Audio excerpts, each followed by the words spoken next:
Yes, hello students, welcome back to Diksha Vedantu English for 9th and 10th. I'm your chemistry master teacher Ankita.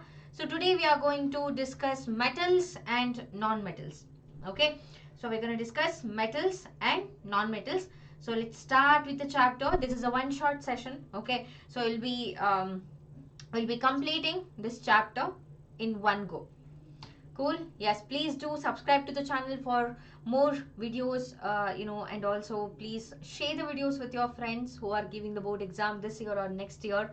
And we have a Telegram channel as well. Join Diksha Vedantu English Telegram channel now, and you'll get notes, assignments as well as daily updates. So yeah, your exam is around the corner, so you need to start revising, and you need to just be serious, get really serious. It's not the time for you to just wail the time away. Yeah, this is a periodic table, so we all know that this is the periodic table. In the periodic table we have 118 elements discovered so far, and most of them are metals. A few of them are non-metals, and there are a group of elements which have the physical properties of both metals as well as non-metals. We call them metalloids. So we'll discuss all of these things one by one. So physical properties of metals. First, let's discuss the physical properties of metals. So when it comes to metals are lustrous in nature. They are lustrous in nature. What do you mean by lustrous? The ability of the metals to shine. The ability of the metals to shine. This is called lustrous property. Okay, this is called lustrous property. And metals are very malleable. These are very malleable. Yes, Meenakshi, definitely. So we'll take the social class. Once we are done with maths, science as well as English, we are going to conduct social classes. Okay, so one time, one thing at a time. Yeah, the ability of the metals to shine is the lustrous property of metals, and they are malleable. So how do you define malleability of metals? Yes, malleability. And of course we cannot forget, metals are very hard. They are very hard. Malleability, ability of the metals to be beaten into thin sheets.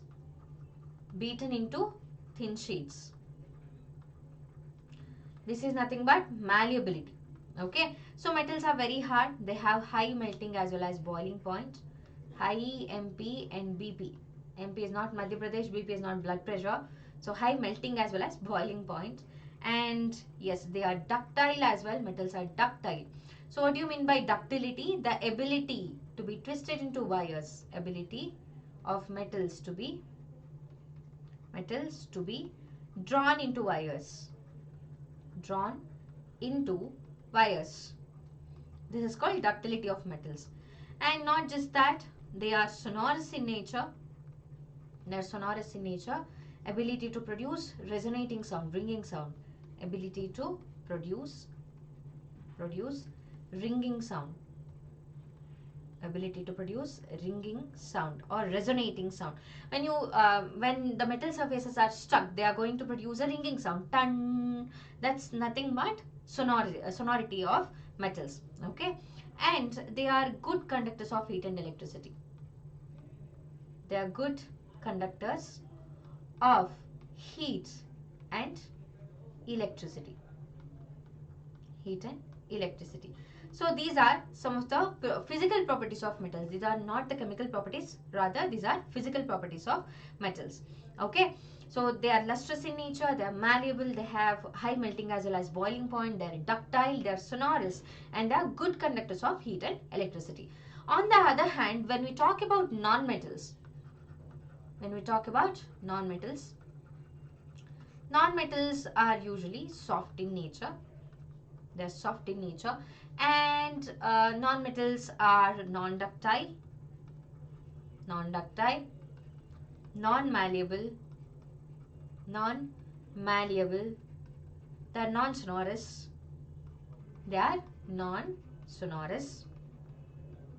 They do not produce ringing sound when they are stuck, and they are usually bad conductors of heat and electricity. Of course, there are exceptions. Bad conductors of heat and electricity. Heat and electricity. They are soft and dull. They are not lustrous. They are soft as well as dull, and they are bad conductors of heat and electricity, non-sonorous, non-malleable as well as non-ductile. Okay. Yeah. So these, we can conduct couple of experiments, but yeah, this is a revision class, so we'll not discuss things in detail. And there are exceptional metals and non-metals. Exceptional metals and non-metals. Hi Kavya. Hello. How are you? How is your revision going on? Hi Kavya. Hello. Exceptional metals and non-metals. For example, we have sodium. We have potassium. These are soft metals.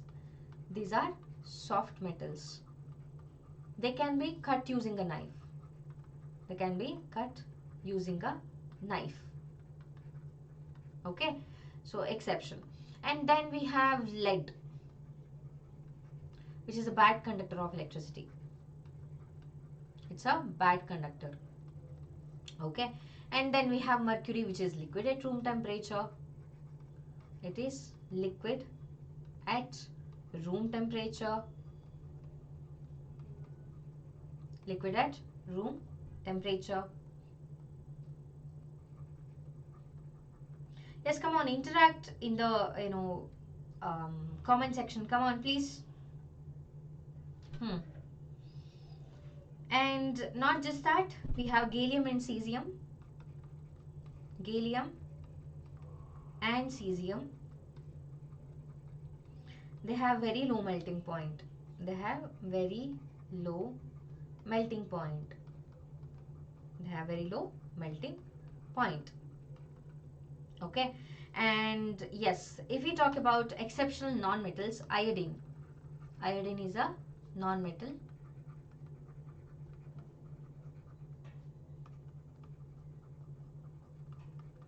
Iodine is a non-metal, but it is lustrous in nature.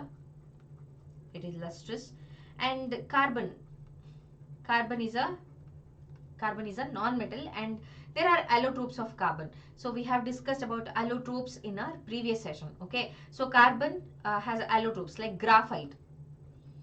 Graphite is a good conductor of electricity. Good conductor of electricity. Okay, it's a good conductor of electricity. And diamond, which is also an allotrope of carbon, and it is extremely hard. It is very hard. Okay, it is a very high melting as well as boiling point. And we have, what else do we have in non-metals which are exceptions? So iodine, yeah, it is lustrous. Carbon, so it is a exception non-metal. Okay, and apart from these, we have something called metalloids. So we have something called metalloids. What are these metalloids? Metalloids are the elements which has intermediate properties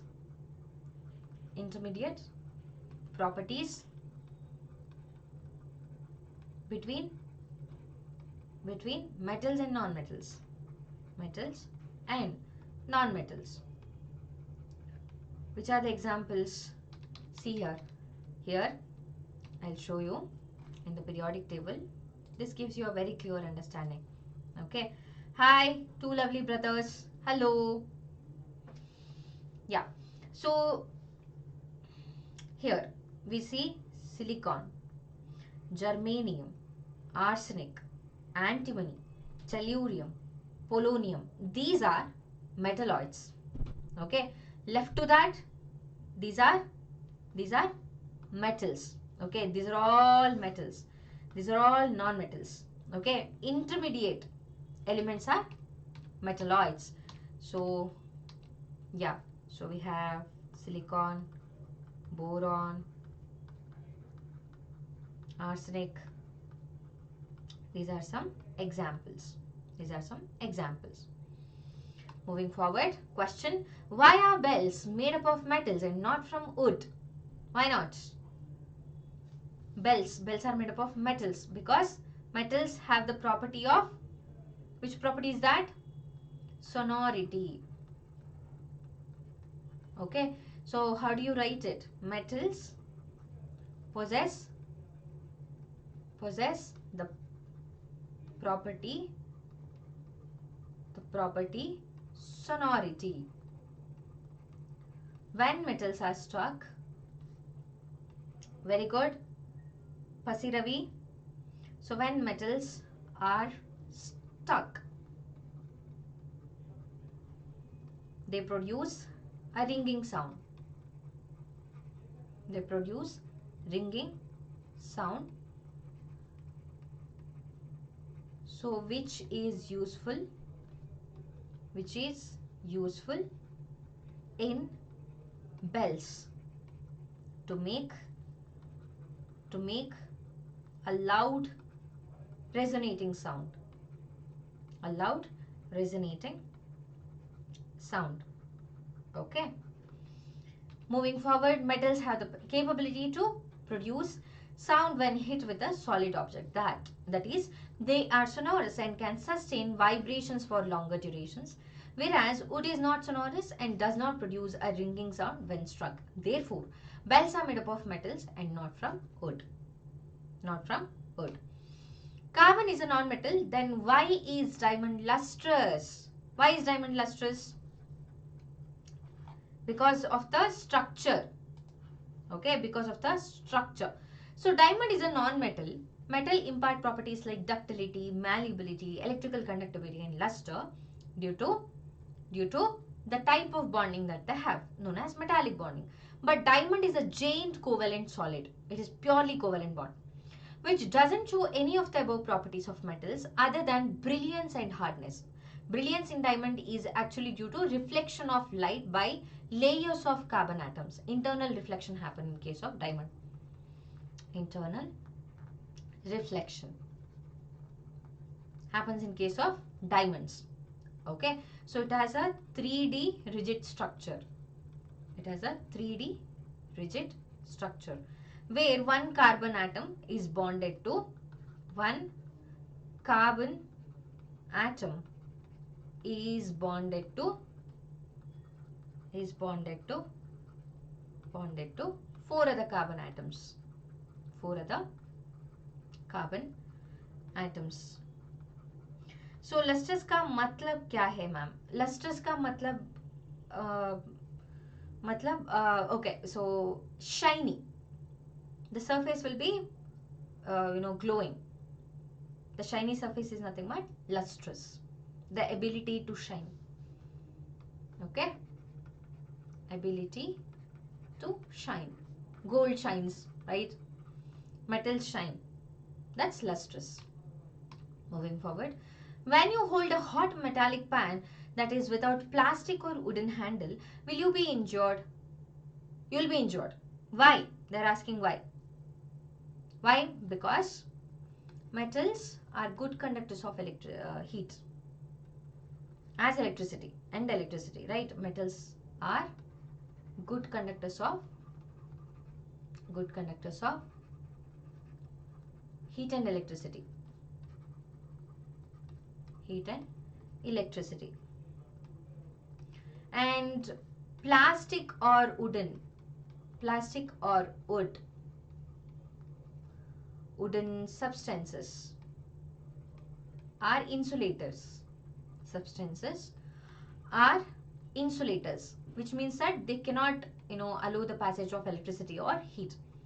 Okay, so that's why when we hold a hot metallic pan without plastic or wooden handle, so the metallic pan will be hot, okay, and it will pass the heat, so we will be injured.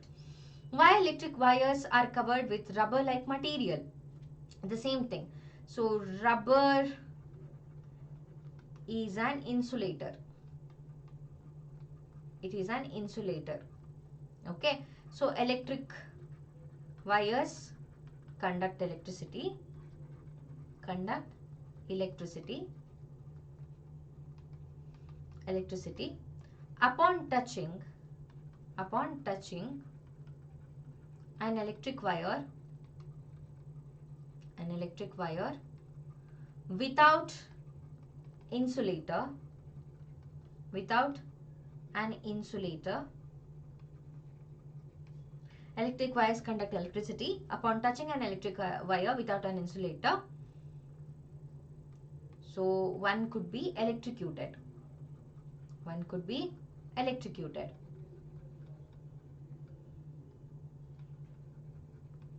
Okay, so electric wires are covered with rubber like material or any other insulator, so that somebody wouldn't be electrocuted, won't be harmed. If silver is the best conductor of electricity, then why is it not used for conduction of electricity at our homes? You know, silver is the best conductor, right? Silver, then gold, and then copper. Second one is gold. Second good conductor. First one is silver. Then comes, what is it? Copper. Hi Gatin. Hello. How are you?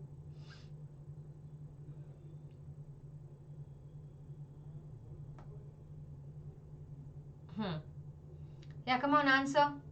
All of you, please do answer in the comment section.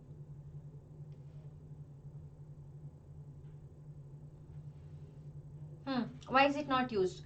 Because silver is an expensive metal. Silver is a rare and expensive metal. And an expensive metal. Using silver wires,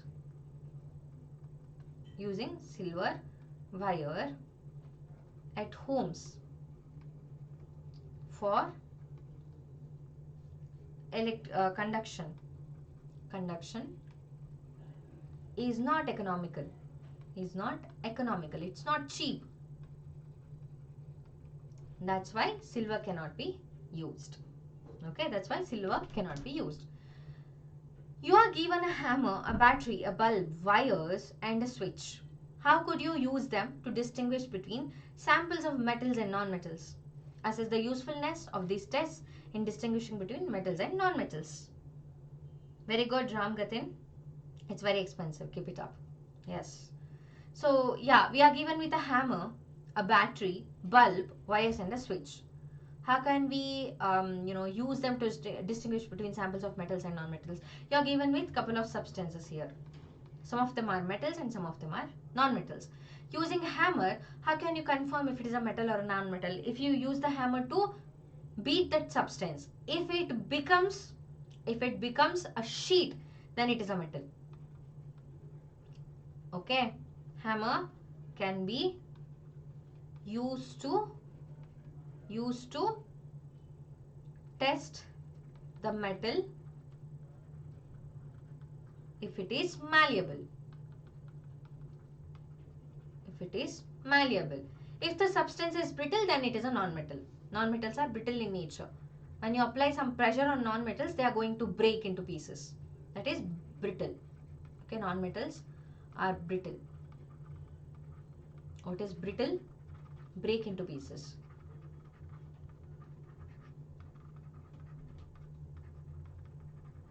Breaking into pieces. Okay, hammer can be used to test the metal if it is malleable.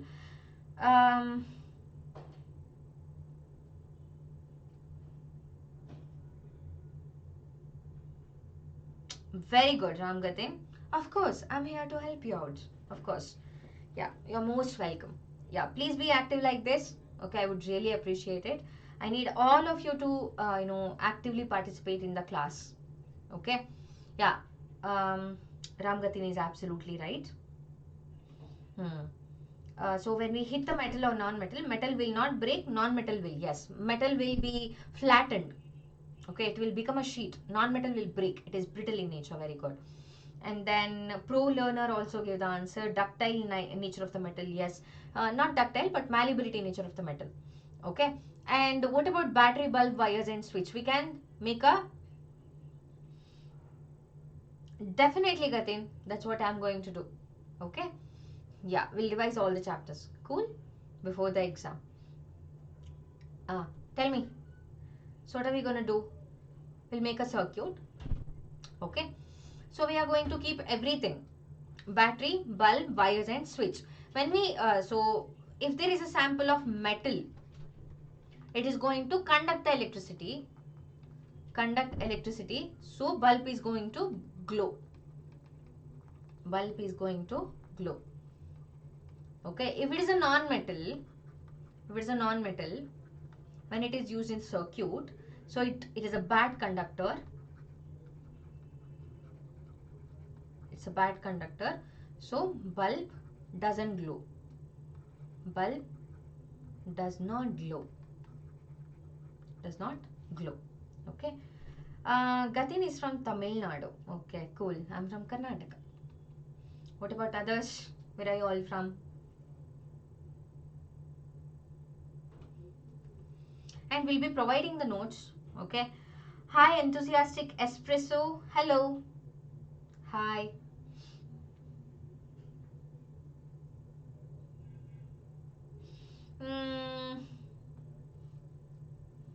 Hi, Jahul. Hello. Welcome to the class. Next question. Aluminium foils are used to wrap food items. Can you guess why? Aluminium is a metal. Aluminium is a metal. Right? And it is malleable in nature. Malleable in nature. So upon, yes, very good. Pro learner, you gave the right answer. Very good. Awesome. So upon beating or applying pressure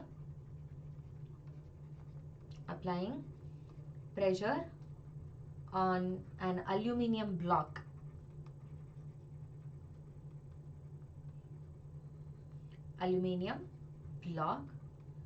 it is going to form a sheet or a foil or a sheet which can be used to wrap food items. And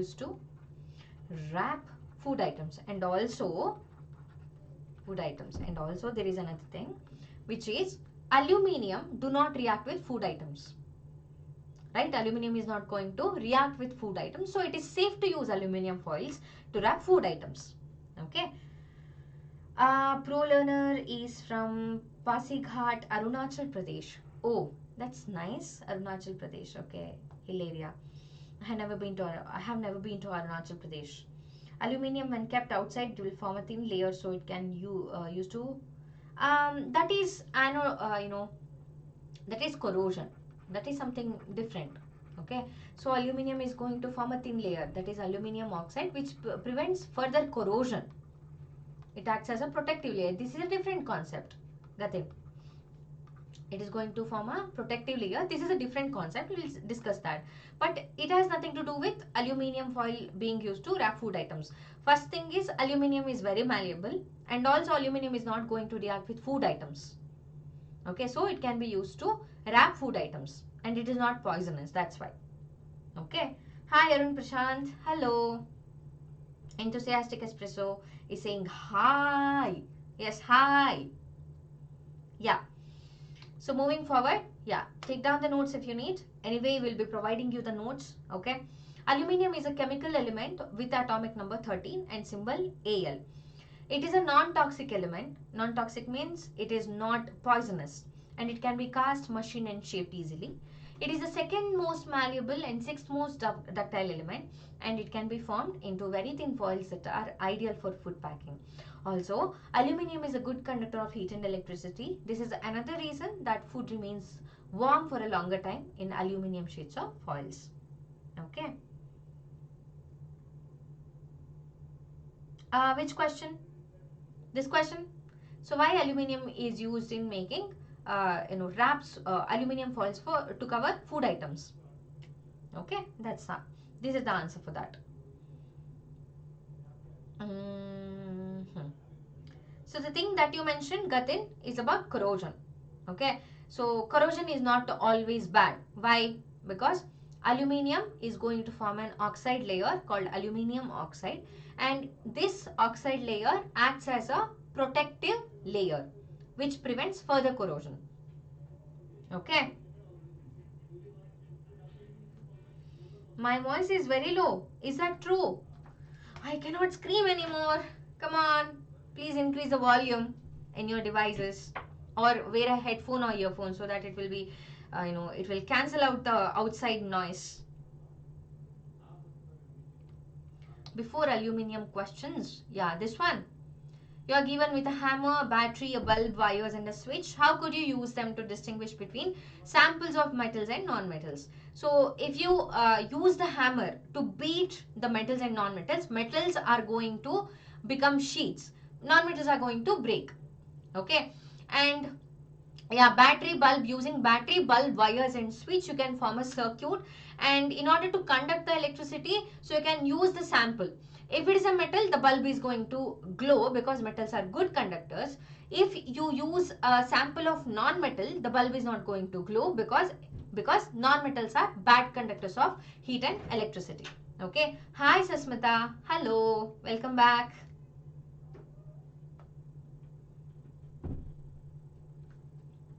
Am I audible properly now? Please increase the volume. Okay.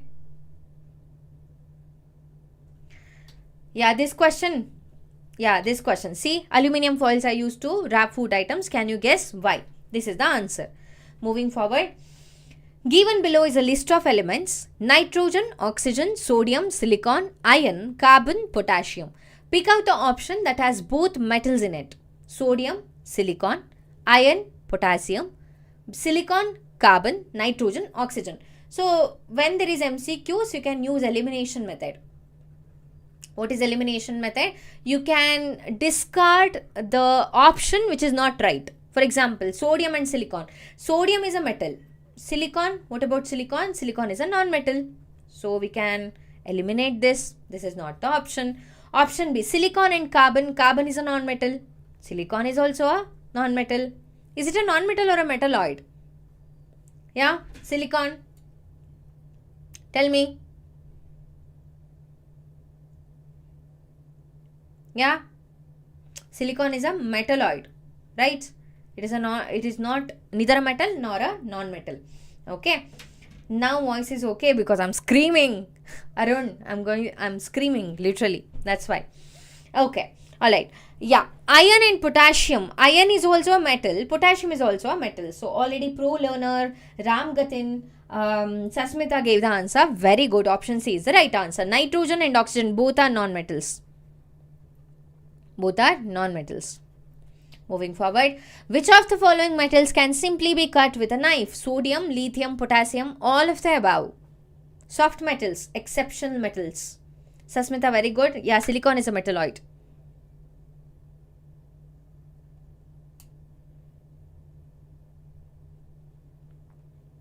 C option, is it C? Actually, sodium, potassium, lithium, these are all soft metals, all of the above. Okay, all of these metals can be cut using a knife. Cool? Metallurgy kya hota hai? So we'll discuss metallurgy, okay, in detail. So we'll discuss metallurgy after we discuss chemical properties of metals. We are done with physical properties, so we'll solve a couple of questions in this, and then we'll move on to chemical properties of metals. Metals and non-metals. Okay, yes, all of the above is the right answer. Very good, all of you. So this is assertion and reason question. As I already always tell you, please do not read the options because it's very confusing. Assertion and reason, so options are very confusing. So just read the assertion and reason multiple times and conclude, come to the answer. Strings of musical instruments like sitar and violin are generally made up of metals.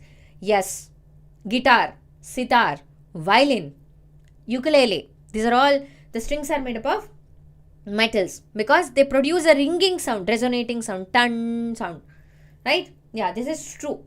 Okay, So enthusiastic espresso is very enthusiastic actually. Yeah, typing DDDDD. All right, Gatin already gave the answer. Yeah, Kushi. Hi, Kushi. Hello. Welcome to the class. Enthusiastic espresso. Can you please tell me the name? Tell me your name because it's very difficult to pronounce those two words. Option A. Option B. Okay, many of you are saying option A. Let's see the answer. So metals are sonorous. Yeah, this is also true. And the reason is the correct explanation of assertion. So option A is the right answer. Very good. Gatin, Arun, pro learner, Kushi Pandey, and who else? Espresso, enthusiastic espresso. All of you, very good. Keep it up. Study the physical properties of metal X given in the box below. It has high melting point. It is a good conductor of electricity. It is lustrous. So based on these properties, identify X. They have already mentioned that it is a metal. Okay. So and it has a high melting point and it's a good conductor of electricity. So copper, potassium, graphite, iodine. Graphite and iodine, these are non-metals. So they can be eliminated. These are non-metals. These are non-metals. What about copper and potassium? Potassium is a soft metal. It is soft, which means that it has low melting point. Comparatively, it has a low melting point. So, copper is the right answer. Okay. Keep Menti. Okay. We'll conduct Menti quiz. Okay. In the upcoming week. Just quiz. Cool? I promise you that. First, let's revise everything so that it will be easier for us to attend the question. Okay, you'll also have an idea about all the concepts. You'll also revise and then you can give the quiz. Cool? We'll schedule the live. Cool? Yeah. Yay. Yeah, it is option A, copper. Very good. I don't know why everybody is saying Yay. Okay. All right. Everybody is super enthusiastic. I hope everybody had your dinner. That's why so much, Josh. How is the Josh? Hi. I didn't even have my dinner. Look at me. Look at my Josh. Because everybody is answering so well. That's why. You're fueling my energy. Enthusiasm. Next question. Why are electric wires and cables coated with a substance such as PVC? Polyvinyl chloride. You don't need that, but PVC, plastic. PVC coating makes wire look fancy. PVC is a good conductor of electricity. PVC is available in vibrant colors. PVC is an insulator. Shivmur, thank you. That's very sweet of you.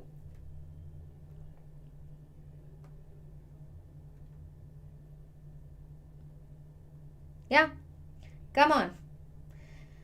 Arun is saying PVC is an insulator. Kushi is saying D. And Jyoti Krishnan is saying PVC is an insulator. Pro learner says D option. Yeah, everybody is saying D. Just mention your comment just once enough. I get confused. Okay. Yeah. Everybody is right. Absolutely. PVC is an insulator. Option D is the right answer. Ram Gatin, Pro Learner, Khushi, Arun, Enthusiastic Espresso, Jyoti Krishnan, everybody. Very good. Awesome. Moving forward. Assertion and reason again. Oh, I used to hate assertion and reasoning questions back when I was in 10th standard because I used to get very, very confused. Then I figured how to solve this. Don't look at the options. If you look at the options, you'll be confused. Okay, so yeah. Assertion and reason. Graphite rods are used as electrodes in electrolysis experiments. Reason. Graphite is a metal. So yes, one of the uses of graphite. This is something that we have studied in the previous class. Carbon and its compounds. Right? Graphite is an allotrope of carbon. It can withstand high temperature. And it's a very good conductor of electricity. That's why graphite rods are used as electrodes in experiments.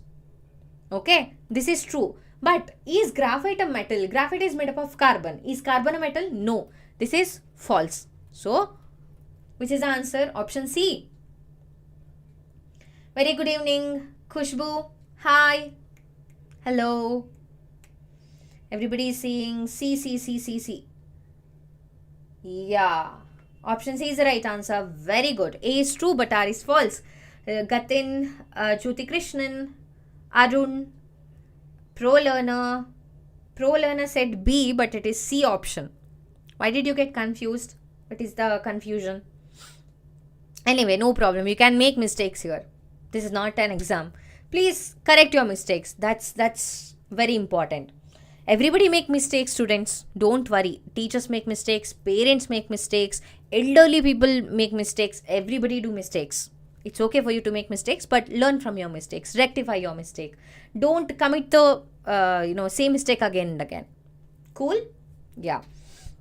So note, gallium and cesium are two metals which have very low melting points. This is something that we have already discussed. These are exceptional metals. Both of them can melt by taking heat from our palm. If you keep gallium and cesium in your palm, they are going to melt. They'll be solid, and if you keep them in palm, they are going to melt. Isn't that fascinating? Chemistry is very fascinating.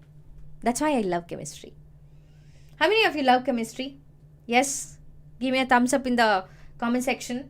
Which is your favorite subject? Let me know.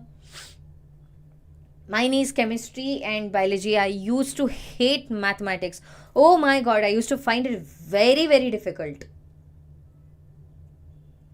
Very, very difficult. I used to work really, really hard. I used to cry before my exam when I had maths exam.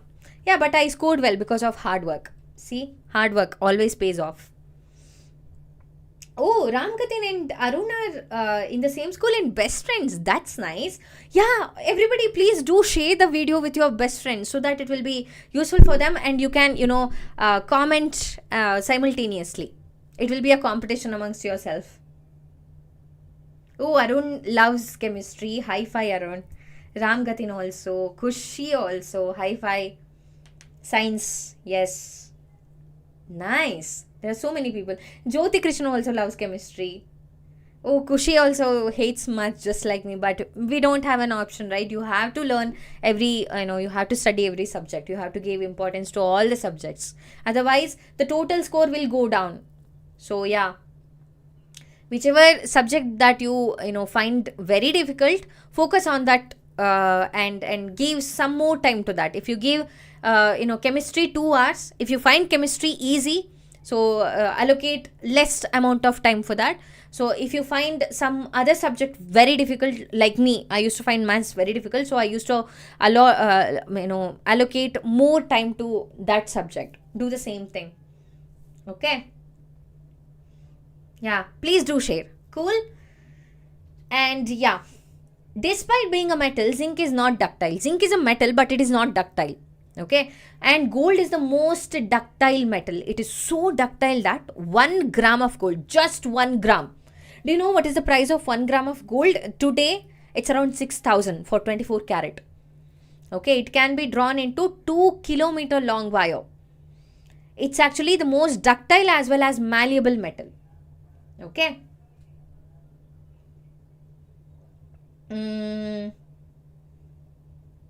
Okay, cool. Yeah, you will score well. If you study hard, if you study smartly, you will do it. Yeah, exam is coming. Yeah, will be fast. Okay. Yeah, cool. So properties. We have discussed all these properties as of now. Hardness, metals are hard, non-metals are soft. Metals are lustrous, non-metals are non-lustrous. Metals are sonorous, non-metals are non-sonorous. Metals are good conductors of heat and electricity. Non-metals are poor conductors of heat and electricity. And of course, there are exceptions. You need to remember the exceptional metals and non-metals. That's very, very important. And yeah, these are all the metals. Okay.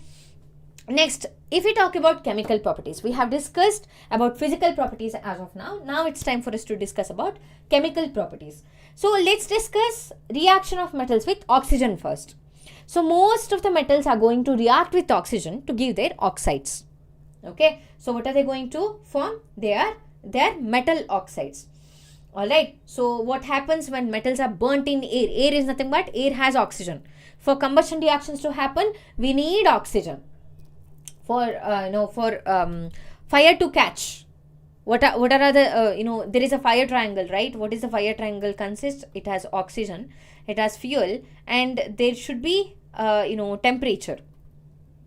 Okay, cool. Hi, Sahil. Hello.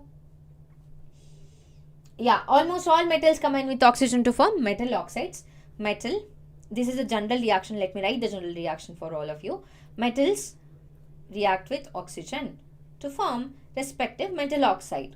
They form respective metal oxide. I'll give you a couple of examples here. So, copper is going to react with oxygen to form copper oxide, 2CuO. Okay. Aluminium is going to react with oxygen to form aluminium oxide, 2Al2O3. So, you need to write the balanced equation, guys. You need to write the balanced equation. If you write unbalanced equation, you'll get a big motte. You know what is motte? Motte is an egg. 0. Okay. So, you need to write balanced equation. Okay. Always make sure to write the balanced equation. So, this is a couple of reactions. Okay. Next. So, burning of magnesium ribbon. It burns with a dazzling flame. Note this down. So, they might ask you this for 1 mark question. MCQs. Okay. Magnesium ribbons burns with a dazzling flame. Burning of copper rod. It does not burn but develops a black coating of copper oxide. Copper oxide is black in color. Okay. And burning of sodium metal. It burns very vigorously. And iron rod. It doesn't burn but turns red hot. If you have seen welding of iron, you will know this. It wouldn't burn but it turns red hot. Okay. And if you burn iron filings are nothing but iron powder. It burns vigorously when sprinkled over the flame. When you sprinkle it over the flame, it is going to burn vigorously. And burning of AU wire. What is AU? Gold wire. No change is observed. Okay. So, there is no change at all. Alright. And we know something called, metal oxides can be amphoteric in nature. Amphoteric. Neither acidic nor basic. Let me change the color. I don't think this is visible. So, they are either amphoteric, okay, or basic in nature. They are basic in nature. So, which are the metal oxides that are amphoteric in nature? Zinc oxide, aluminium oxide, lead oxide. These are amphoteric in nature. Basic in nature, sodium oxide, okay, Na2O and K2O. These are some of the metal oxides which are basic in nature. Magnesium oxide, MgO. These are basic in nature. Okay. Hi, Adi. Is it Adi? Yeah, it is Adi, I guess. Adi, hi.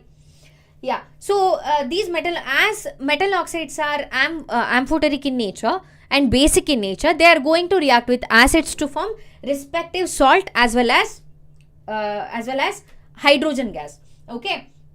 Let me give you a couple of examples. Aluminium oxide, when it reacts with HCl, 6HCl, it is going to give 2AlCl3. This is a salt. Along with, we'll get water. Okay. Ma'am, carbon and compounds yeah, it is done. Kushi, you can see the playlist. Okay, it's already done. Go through that video. Okay. So, I did carbon and its compounds day before yesterday. On Monday as well as on Saturday. Cool. Yeah. Metal oxides is also, metal oxides are basic in nature. Okay, most of them are basic in nature and some of them are amphoteric in nature. Amphoteric means they are both basic as well as acidic. They react with both bases as well as acids like zinc oxide, aluminium oxide, lead oxide, etc. Okay, PbO. Lead oxide is PbO. Okay. Yeah, aluminium oxide can also react with base because it is amphoteric in nature to NaOH. It is going to form, what is it going to form? 2NaAlO2. That is sodium aluminate and H2O. Sodium aluminate and H2O. Okay. Yes, non-metals are acidic in nature. Very good. Gatin. Yeah. So, how am I able to write all these reactions? Because I have practiced. That's something that you need to do. Okay. In order to write the reactions, you must be practicing. Okay. And please do not mug up. Write and practice. This is just like maths. Do you mug up maths? If you mug up maths, you can't score in maths. Right? You need to know the steps. If they change one number, then gone. So just like that, even in chemistry, you need to write the reactions and practice. Reading is not enough. Okay. Yeah. So metal oxides such as magnesium oxide react with acids to form the metal salt along with the evolution of water. Okay, magnesium chloride is formed when magnesium oxide reacts with HCl to form water, and neutralization reaction takes place. So how do you define neutralization reaction? Acids react with bases to form salt and water. The same reaction is happening here. Salt and water. This is something that you have studied in chapter 2. Okay, chapter 2, acids, bases and salts. See, connecting the dots is very, very important. There are few concepts which have been repeated in all of these chapters, at least 2 of the chapters. Okay, for example, reduction reaction or redox reaction, that's there in first, second, third chapter as well. Okay, and if you talk about reaction of acids with metals, that's there in this chapter as well as in chapter 2. Okay, all right. So and copper oxide, when it reacts with HCl, it is going to form copper chloride and water. This reaction is also similar to neutralization reaction, since here also salt and water are the 2 products. And what kind of a reaction is this neutralization reaction? This is exothermic in nature. How do you define exothermic reaction? They can ask you these kind of questions. They will include all the chapters in one question and they'll ask you. Yeah. Exothermic given out along with the formation of products. That is exothermic reaction. Okay. Yeah, come on. There are so many students that are watching and nobody is responding. Why not? Come on. Come on, come on. Yeah. Hence, we can conclude that metal oxides are basic in nature. Thus, they will not react with base. Base and base, they are not going to react with each other. Acid and acid, no reaction. Acid base, yes, reaction will happen. So, aluminium oxide reacts with both acids as well as base. We have discussed this as well. These are amphoteric oxides. Another example, zinc oxide, even lead oxide. Lead oxide. Next, all metals do not react with oxygen at the same rate. Okay, so the reaction of metals like sodium, potassium in air is so vigorous that they catch fire if kept open. So these metals are kept under kerosene, kept in the oil so that they wouldn't react with atmospheric oxygen or moisture content. To protect them and prevent accidental fires, they are kept immersed in kerosene oil. Okay. Yeah, heat is evolved. Very good, Kushi. Yes. Rockstar Games also hate maths. Yeah, but we don't have any option, right? We need to score well. Overall marks is important. Yeah, Arun. Next question. Wait, Arun, wait. Yeah, we cannot hurry, right? Yeah. Hi, Adi. Hello. So, on the other hand, at ordinary temperature, the surfaces of the metals such as magnesium, aluminium, zinc, lead are covered with a thin layer of oxide. So this oxide layer acts as protective layer that prevents the metal from further oxidation. So I have a question. Okay, this is the answer for that question. Do you know what is the question? Corrosion is not always bad. Corrosion is not always bad. Justify the statement. Justify the statement. For this statement, for this question, this is the answer. Okay. So, at ordinary temperature, the surfaces of the metals such as these metals are covered with thin layer of oxide. Okay. So, it acts as protective layer and prevents further oxidation. So, corrosion is not always bad. Okay. Very good, Gatin. Yeah. So, chemical properties of, very less reactive metals. Silver, gold, platinum do not react with air even at high temperature due to their inert nature. They are very, very least reactive metals. Least reactive metals. How many of you remember the reactivity series? Even somebody wakes you up in the middle of the night at 2 o'clock and asks you to recite the reactivity series, you should be able to recite it. You should be able to say it. Okay, very, very, very, very, very important reactivity series. Even in first chapter, so while discussing displacement reaction, you need to remember the reactivity series. Even in second chapter, if acids react with metals, you need to remember the metals only, the metals that are kept above hydrogen can react with acids, others cannot. Even in this chapter it is very important. Okay, so Arun can say, Kushi also can say. Abhay, I understand Hindi, but this is a English channel, so yeah, we'll be discussing in English. Okay, yeah, if you say something in Hindi, I understand Hindi, and I'll respond to you in English. Cool. Corrosion of metals. Okay, Ramgatin has a doubt. Corrosion of metals is harmful as it destroys the metals, but in case of aluminium, it is useful as when aluminium gets corroded. The corroded layer acts as a protective layer which protects. Yes. Where is the doubt? This is an answer. This is an explanation. Yeah. This is a English channel, Rockstar Games. I'm really sorry, but yeah, I'll be explaining in English. Cool. You have a shortcut. Please share that with your friends. Come on, post it here. Okay, do comment.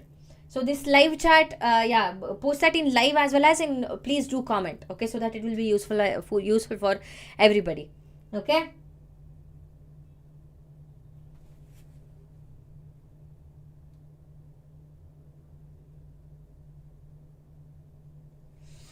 Moving forward.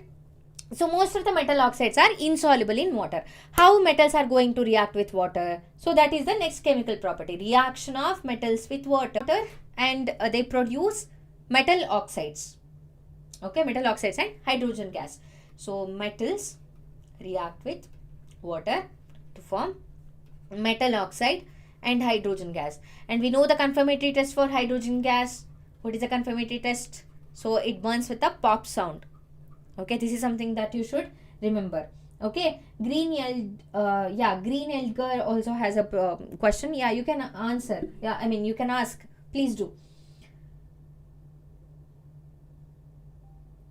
Yeah, in Tamil. Oh, okay. So I don't know if everybody understands Tamil. I understand a little bit Tamil. That's it. Yeah, so metals react with water to form metal oxide and hydrogen gas. Okay. Yes. मेरा कितना आए थे board पे. So I'll tell you that after we discuss this chemical property. Okay, I have to remember. It's been a decade. It's been more than 10, 12 years. So I don't remember. I'll recall and tell you. Yeah. So metals react with water to form metal oxide and hydrogen gas. Okay. So metal oxide is going to react with water. Oxide is going to react with water to form metal hydroxide. They are going to form metal hydroxide. Pro learner, very good. The burning matchstick or burning candle burns with a pop sound. That's the confirmatory test for hydrogen gas. Yeah, I'll give you some examples here. Potassium is going to react with water to form potassium hydroxide. Okay, and hydrogen gas, and some amount of heat energy is also released. Delta, small delta symbol represents heat energy. Okay, and sodium is going to react with water. Again, here you have to write the balanced chemical equations. Please do not forget that. Okay, 2H2O gives 2NaOH, water and heat energy. Okay, and we have calcium which reacts with water to form calcium hydroxide, which is used in whitewashing of buildings. Okay, this also produces hydrogen gas and some amount of heat energy. Okay, these are some examples. Cool. And yes, metals like sodium. So metals like sodium and potassium reacts vigorously with water. They are going to start catching fire. Okay, they are going to react vigorously even with cold water. Okay, and the reaction with calcium is quite less violent, as not violent as potassium or sodium. And calcium starts floating because of the bubbles of hydrogen gases formed stick to the surface of the metal. Okay, when calcium reacts with water, hydrogen gas will be evolved. That hydrogen gas is going to stick to the metal pieces. That's why calcium is going to float on water. Okay, and magnesium does not react with cold water. Okay.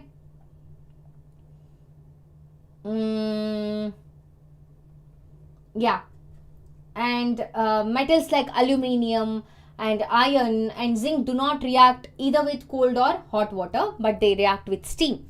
Do you need me to write that? I can write that for you. So I'll write it. Just give me a second, okay? I'll erase all these things. You can take the screenshot. So yeah, sodium, K and potassium, K and Na, that is sodium and potassium, reacts vigorously with water. Reacts vigorously with water. Vigorously with water. They catch fire. Okay, and we have calcium. Calcium, less violent reaction with water. Magnesium doesn't react with cold water. No reaction with cold water. No reaction with cold water, but reacts with hot water. Reacts with hot water. Okay, and then we have couple of metals like aluminium. We have aluminium, iron, and we have zinc. They react with steam. React with steam, neither with cold or hot water. Steam is gaseous form of water. Okay, all right. I'll read the comments now. Burning candle, yes. Paddam, Semma, Climax, Masu, Anayana, Zero Coke, large popcorn, ice cream.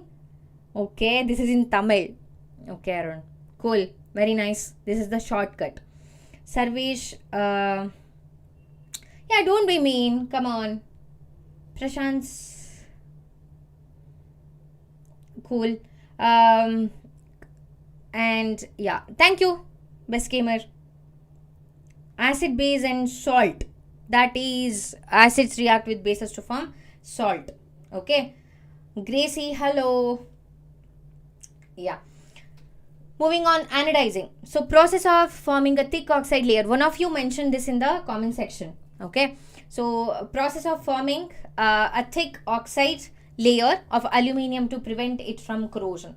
So, during anodizing, a clean aluminium article is made as anode and electrolyzed with dilute H2SO4.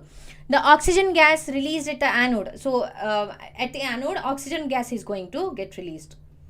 Okay. So, this oxygen gas is going to form a layer of aluminium oxide. Okay, form a layer on aluminium. It is called Al2O3, aluminium oxide, and this acts as a protective layer and it prevents further corrosion. Okay. Oh, Shiman sir. Oh, that's nice. Awesome. Yeah, Gatin, very good.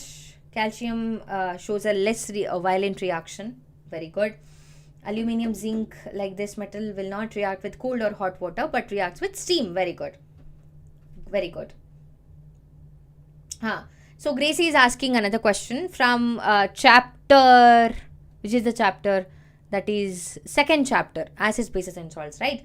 Yeah, why is plaster of Paris stored in a moisture proof container?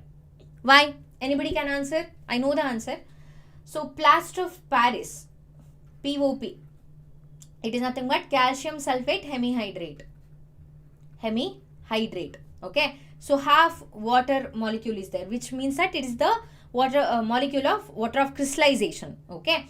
So, when it is stored in a container which has moisture, it is going to react with water. It is going to react with water to form gypsum, that is nothing but calcium sulfate dihydrate.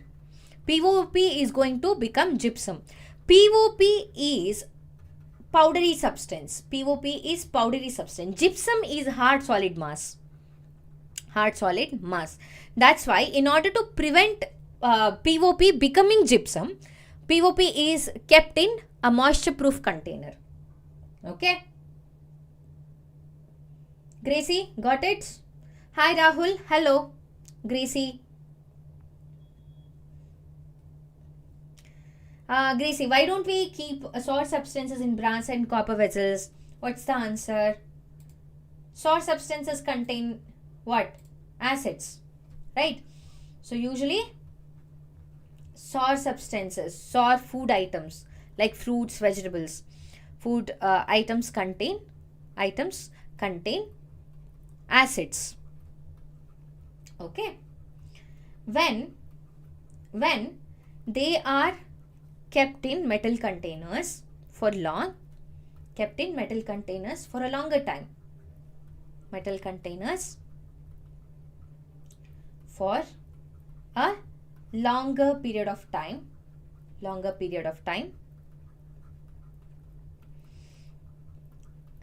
acids in the food can react with metal container, and form different products which can be harmful. That's why, so sour substances or sour food items will not be kept in metal containers. This is not entirely correct, because we usually keep curd or milk or fruits in metal containers, but that is steel, that is an alloy. Okay, and also these are very weak acids. Only if you keep these for a longer period of time, they are going to react. Otherwise, they don't. Okay, this is the answer. Cool. Gracie. Okay. Yeah, you're most welcome, Gracie. What is the full form of POP? Plaster of Paris. Because it was first extracted in Paris. That's why. It was first used in Paris, combined with oxygen. Non-metals are? This is something that we have studied in acids, bases and salts. Non-metals are basic in nature, right? Are they? Or acidic in nature? These are acidic in nature. Okay. What is going to happen when non-metals are going to react with oxygen? What are they going to form? For example, carbon, when it reacts with oxygen, it is going to form carbon dioxide. Okay. It is acidic in nature. Acidic oxides are formed. Another example can be given. When sulfur reacts with oxygen, it is going to form sulfur dioxide. Right? Sulfur dioxide is also acidic. Acidic oxides are formed. Okay. Hi Samena. Hello. What is the use of plaster of Paris? Thank you. That means a lot. Yeah, please do share the videos with your family as well as friends, so that it will be useful for them as well and help us to grow the channel. Okay, it is very, very important for us to grow the channel, because we can reach out to many students who need help. That's why. Yeah, what is the use of POP? So POP, plaster of Paris, is used in making sculptures. It is used in making sculptures. Okay. Uses of plaster of Paris. Doctors use this to join the bones, broken bones, used in making sculptures, toys,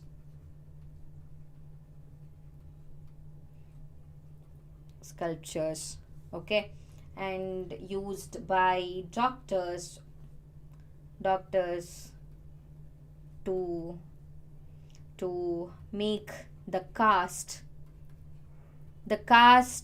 religion, not that casting, the white color thing that is used by doctors when you break your bones, that is casting. Okay, next, plaster of Paris is fire resistant, used as fire resistant material in buildings.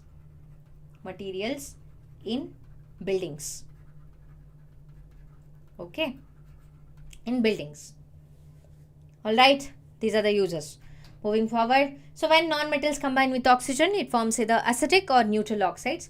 Acidic oxide examples: carbon dioxide, sulfur dioxide, sulfur trioxide, and neutral oxide, carbon monoxide. This is a neutral oxide. Okay. Thank you so much, Ram Gatin. That means a lot to me. Please do that. Yeah. So, and also there are few other factors. Okay. hydrogen gas is not evolved. Hydrogen gas is not evolved when a metal reacts with nitric acid, HNO3. Usually hydrogen gas will be evolved when a metal reacts with acids, HCl or H2SO4 or acetic acid, formic acid, anything. But when metals react with nitric acid, hydrogen gas is not going to be formed. Why not? Because HNO3 is a very good oxidizing agent.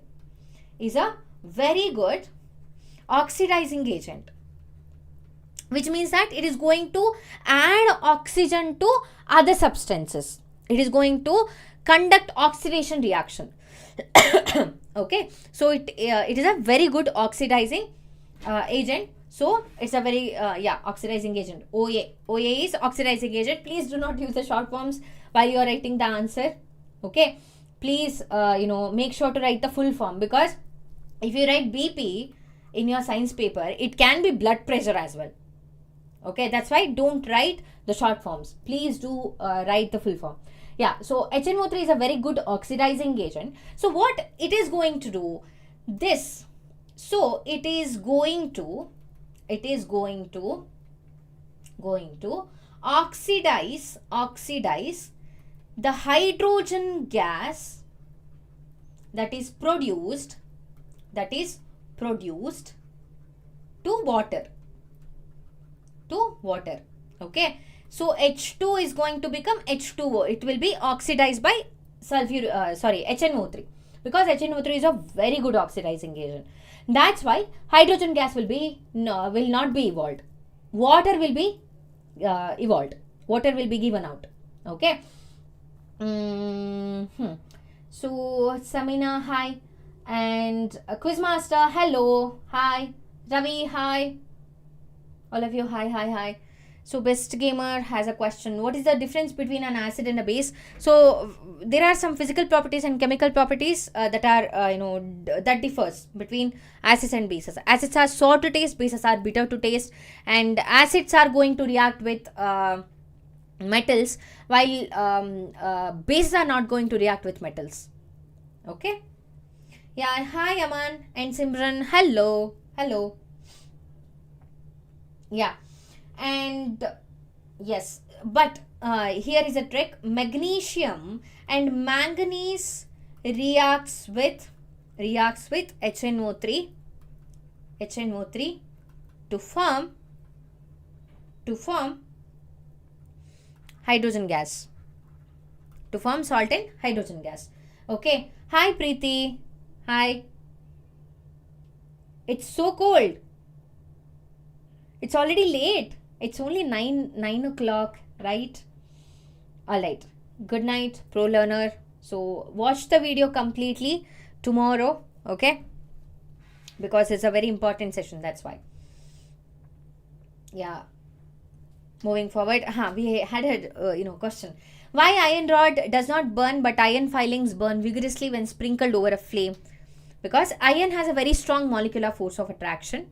Okay, hence when heated it doesn't reach its ignition temperature and doesn't burn, but iron filings when sprinkled in flames over the flame, it attain the ignition temperature. Okay, because it will be in smaller size, smaller particles will be there and gain a larger surface area for the reaction. This is the answer. Next, reaction with water. So how metals are going to react with water? Metal reacts with water to form metal oxide and hydrogen gas. So metal oxide reacts with water to form metal hydroxide, right? This is the answer. And yeah, reaction with water, this is something that we have already discussed. Let's move forward. Hi Aditya. Hello. Yeah, we have discussed this already. Okay, we can move forward. Arey, come on. Best gamer, I'm a chemistry master teacher. How is it fair that you ask me biology question? Justify the blood circulation in fishes in different form. Blood circulation in human beings. Ask this to Basavaraj sir or Navya ma'am. Okay? Please. Tomorrow they are going to take the live. No, ask this question to them. I'm a chemistry master teacher. Please don't ask me biology questions or maths questions. Yeah. Explain why calcium metal after reacting with water starts floating on its surface. Write the chemical equation for the reaction. Name one more metal that starts floating after some time when immersed in water. This is something that we have discussed. So the hydrogen gas that is released, that is evolved during this reaction, is going to stick to the surface of the metal. That's why calcium metal is going to start floating on the surface of the water. Okay, you need to write the reaction for this. This is your homework question. I need all of you comment down the video. Okay, so this is the live chat. I need you to comment. Okay, so that I'll be able to say it, correct it. Okay, please do this. Oh, I already gave you the answer. Anyway, why lead, copper, silver, gold and platinum does not react with water? Because these metals are very less reactive. Very less reactive. Next, which among the following statements is incorrect for magnesium metal? Yeah, come on, give the answer. Magnesium metal, what is incorrect? What is wrong? It burns in oxygen with a dazzling white flame. This is true. It does not react with water at all. It does. This is false. This is incorrect. It reacts with hot water to form magnesium hydroxide and evolve hydrogen gas. True. It reacts with steam to form magnesium oxide and evolves hydrogen gas. This is also true. So, it does not react with water at all. This is false. This is incorrect. Okay. This is incorrect. Option B is the right answer. Next. Yeah. Come on. Which of the following options has both metals that neither react with cold water nor with hot water? Sodium is going to react with cold water. Gold is not going to react with water at all. No.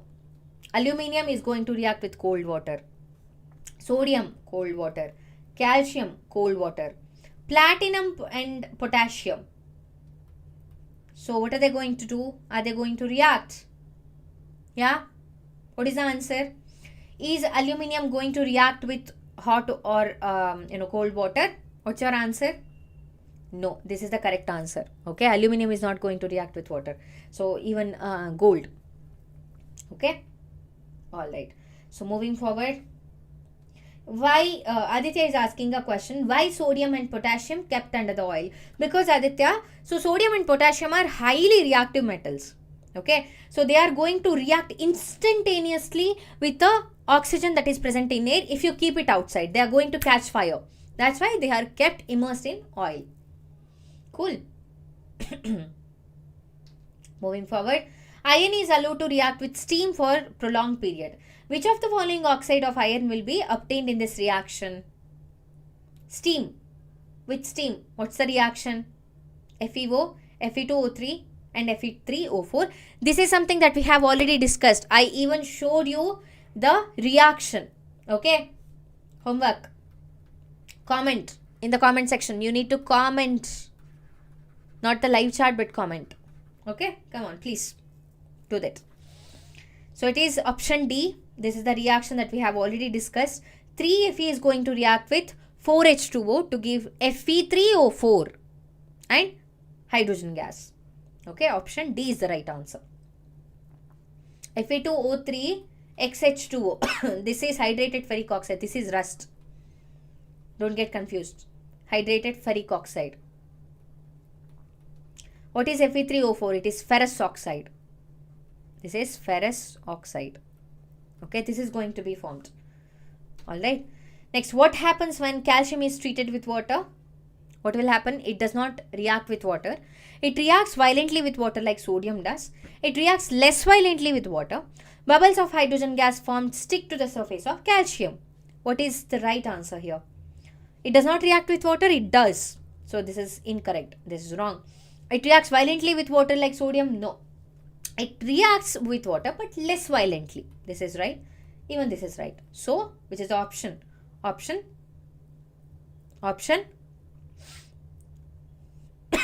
D is the right answer. Option D is the right answer. Okay. Come on. Why are you giving wrong answers? Is there any confusion? You can ask me questions. No problem if you give the wrong answer. It's completely fine. But I really need to know if you are getting confused in something. Moving on. Assertion in reason. Sodium reacts only with hot water while calcium reacts even with cold water. Is this true? This is false. Sodium reacts with cold water very violently. It catches fire. Reason. Sodium is stored under kerosene. This is true, but this is not the correct reason. Okay. Option D is the right answer. A is false, but R is true. Okay. Alright. So how long has it been? Oh, it's 1 hour 15 minutes already. That's nice. So let me just grab a cup of water. Okay. I'll be back in 10 minutes. You also take a break. Okay. You have been with me for some time now. Take a small break. Cool? Take a small break. Chota sa break.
Oh, yes, I'm back.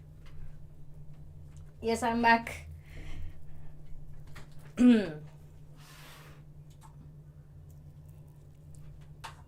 Yeah, I'm back. Let's get started. Come on, where are you all? Come on, come on, come on. Come on, live. Yeah. So we have discussed this question. Moving on to the summary. We'll summarize everything that we have discussed so far, and then we'll move on to ionic bonding. Okay. Reaction of metals with oxygen. Metals are going to react with oxygen to form metal oxides. And metal oxides. So what is their nature? They are basic in nature. They are basic in nature. And also there are some amphoteric oxides.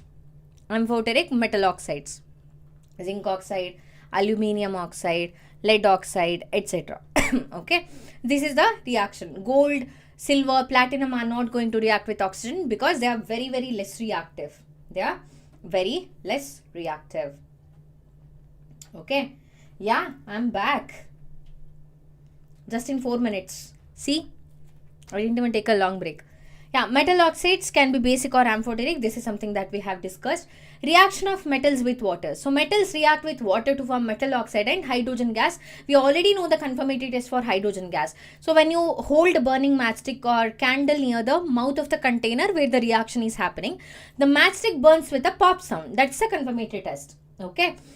And metal oxides react with water to form metal hydroxides. Okay. And sodium is going to react with cold water very vigorously to form sodium hydroxide. Magnesium is reacts with hot water, not with cold water, to form magnesium hydroxide. Aluminium reacts with steam.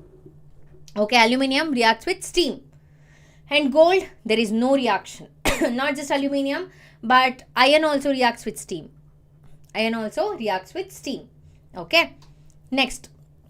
Here is the important concept. So, ionic bonding. So, what is ionic bonding? Let's discuss. So, we know how metals are going to react with react with other substances, and non-metals, what is their nature? What are they going to do? How they are going to react with oxygen? What is the nature of their oxides? We know that. What about metals and non-metals? How are they going to react with each other? We know acids are going to react with bases. Neutralization reaction happen to form salt and hydrogen gas. Is it hydrogen? No, water and some amount of heat energy. What about metals and non-metals? They are going to react with each other. How? Let's see the electronic configuration first. Okay, what is electronic configuration? Anybody? Come on. What is electronic configuration? It is nothing but the arrangement of electrons in different shells. In order to write the electronic configuration, you need to remember Bohr-Bury scheme, which you have studied in 9th standard. So, it's not like you can study something and forget it. No. So, it doesn't work like that in science. Okay, you need to remember certain things. Basic things you need to remember.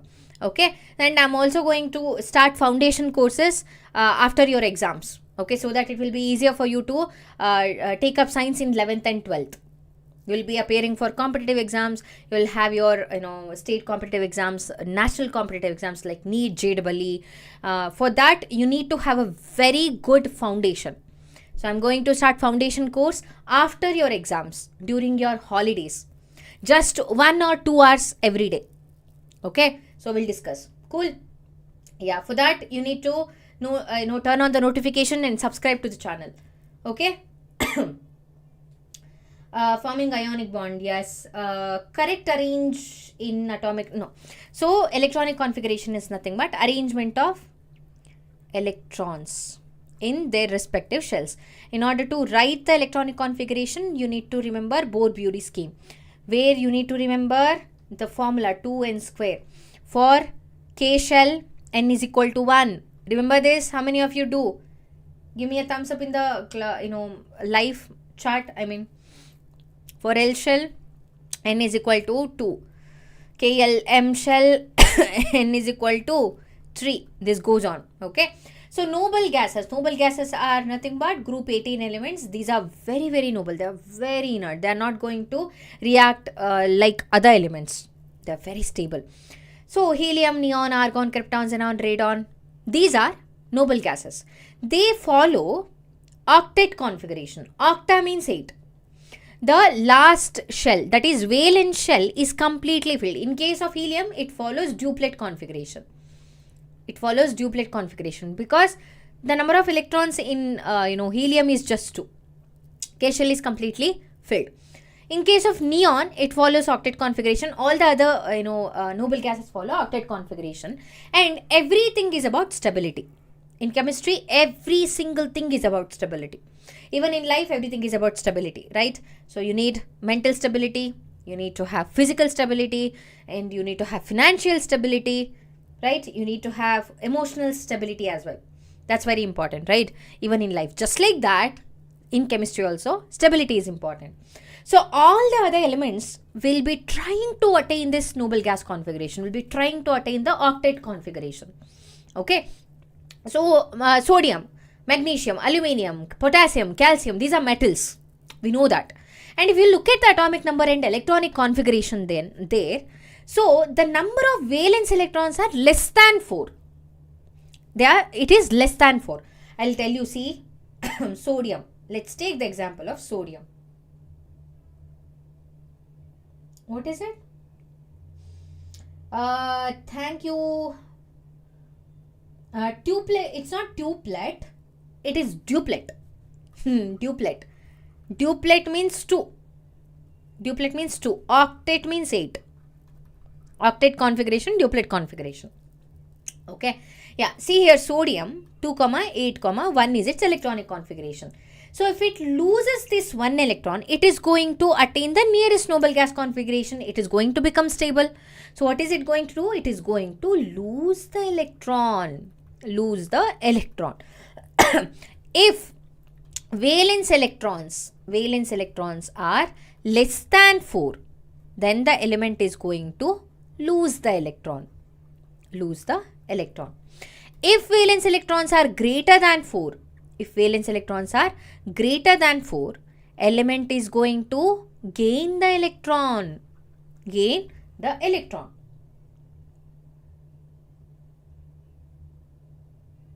What is it, Yuvraj? Oh, I can't do that. I'm really sorry. Yeah. So if valence electrons are less than 4, element is going to lose the electron. If valence electrons are greater than 4, element is going to gain the electron. Okay, for example, nitrogen. Its electronic configuration is 2, 5. Rather losing all these 5 electrons, it is going to gain 3 more electrons. And it is going to attain the octet configuration. 2, 8 it is going to become. Nearest noble gas configuration. Okay, so what is going to happen? Non-metals are going to gain electrons. Metals are going to lose electrons. Okay, so non-metals are going to gain electrons. Metals are going to lose electrons. Okay, so metals, it's convenient for both of them. So metals are going to lose electrons and they are going to form cations. Cations are nothing but positively charged ions. Positively charged ions. Okay. And non-metals are going to gain electrons. Non-metals are going to gain electrons and they are going to form anions. Anions are nothing but negatively charged ions. These are negatively charged ions. And when there is a positively charged and negatively charged ion, there is a very strong electrostatic force of attraction. Electrostatic force of attraction. See here, sodium. Sodium has 1 valence electron. Okay. Chlorine, 1 valence electron. Chlorine has 7 valence electrons. 7 valence electrons. Okay, 7 valence electrons. So if sodium donates its 1 electron, so if it donates its 1 electron, just give me a second.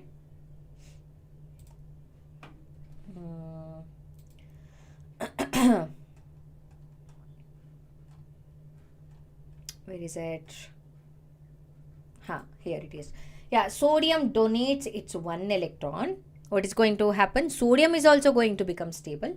Chlorine is also going to become stable. And there is a ionic bond between them. ionic bond between them.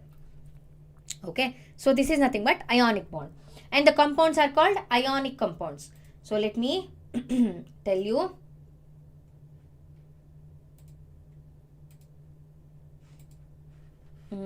Just give me a second.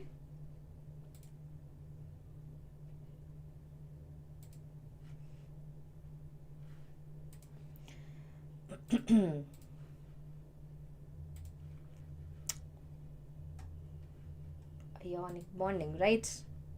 Yeah.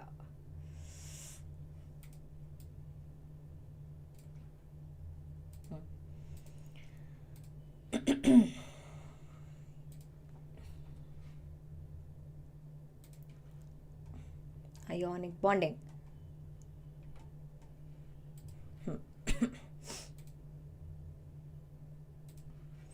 So here there are some properties of ionic compound. Properties of ionic compounds. What are the properties of ionic compounds?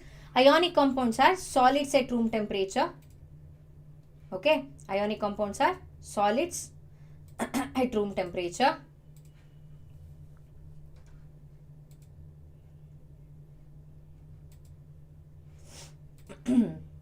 Just give me a second. Ionic compounds. Properties of ionic compounds. So these are solids at room temperature, and they are very hard, which means that they have high melting point and boiling point. High melting MP and BP. Melting and boiling point, because in order to break the strong electrostatic force of attraction, you need to provide a lot of heat energy. Okay, and they are bad conductors in solid state. Conductors at solid state. But good conductors, they are good conductors. Hi. So good conductors in molten and aqueous state. Molten and aqueous state. What might be the reason here? Why are they good conductors of heat and electricity in molten and aqueous state? Because they'll have ions when they are melt. So NaCl is melt. Okay, it is going to give Na plus and Cl minus ions. These are responsible for conduction. Even in water, they are going to form ions. Okay, ions are responsible for conduction. All right. Yes. So moving forward now, metallurgy. Oh, this is a very, very important concept. So metallurgy, and also yes, displacement reaction is also there. You cannot forget that. Okay, displacement reaction is also there. So you have studied that in the first chapter as well. So the more reactive metal, class will be till 10:15, okay, which is your sleeping time. Cool. So let's revise together. Okay, don't leave the class because it's a very important chapter. So you can revise with me, you can ask your doubt, you can answer in the comment section till you sleep. Okay. Yeah. Gatin, very good. Yes. C of electric charges, yes. Very good. C of electrons, absolutely. Yeah, reactivity series, you need to remember that. Okay, so nobody can ever forget about reactivity series. Reactivity series. In order to understand metallurgy, you need to remember reactivity series. Let me write the reactivity series here.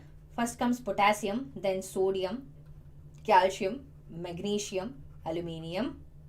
Okay, and then comes zinc, and then we have iron. Then I'll write here, after iron we'll have lead after that. Okay, lead, and then we have hydrogen, copper. After copper we have mercury, and then we have silver. We have silver Ag, and gold. Last comes platinum. Okay. What is that? Yeah. In which resonance is going to happen? In metals. Resonance. Resonating sound, that is sonority, nature of the metal, property of the metal. Yeah, so metallurgy is nothing but the branch of science which deals with extraction of metals.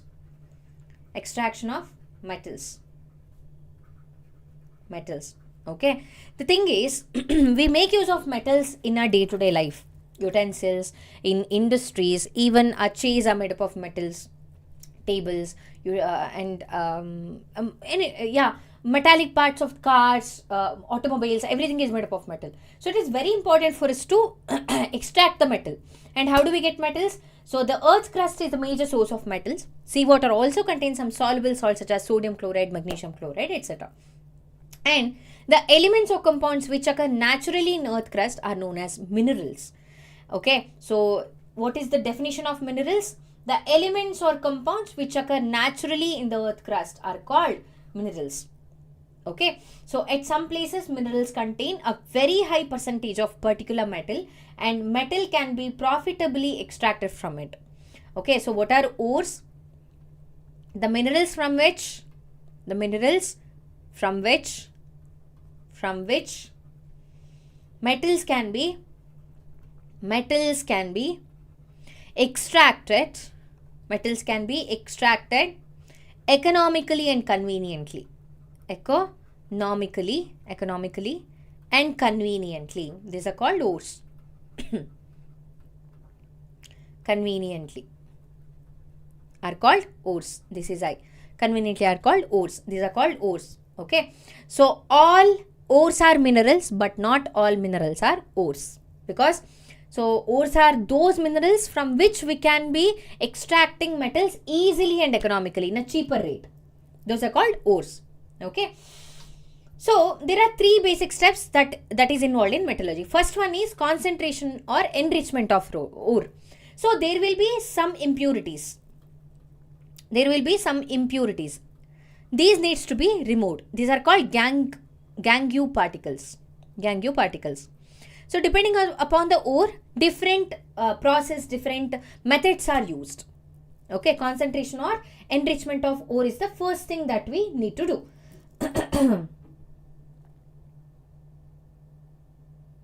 Oh, you're going to stay up till 1 or 2 o'clock. That's awesome.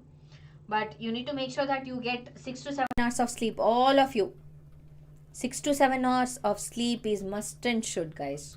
Okay, you cannot compromise on food as well as sleep.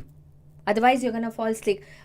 God forbid that doesn't happen. But yeah, this is a chance. Okay, consume very good food, drink enough water, and sleep for 6 to 7 hours every day. Alright, yeah, gangue particles, we were there. So impurities should be removed, like sand particles, silt, soil particles, stones. These should be removed. These are called gangue particles. Step 2 is extraction of metal from the enriched ore, and then refining will be conducted. Refining is nothing but the process of obtaining 99% pure form of the metal. That is refining. We'll discuss one by one. So first, concentration or enrichment of ore.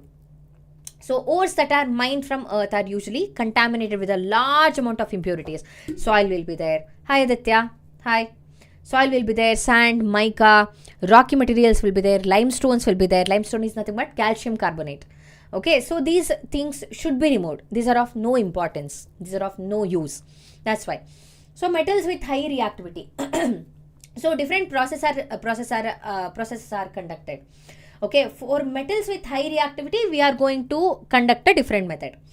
For metals with medium reactivity like zinc, iron and lead, we are going to conduct a different method. And for metals with least reactivity, this is the simplest thing, because as they are very less reactive, they exist in their native form, native or pure form. Okay, so metals with least reactivity are the best because they exist in native or pure form. Okay, less amount of energy is required, less number of processes required to obtain the pure form of the metal here. Okay.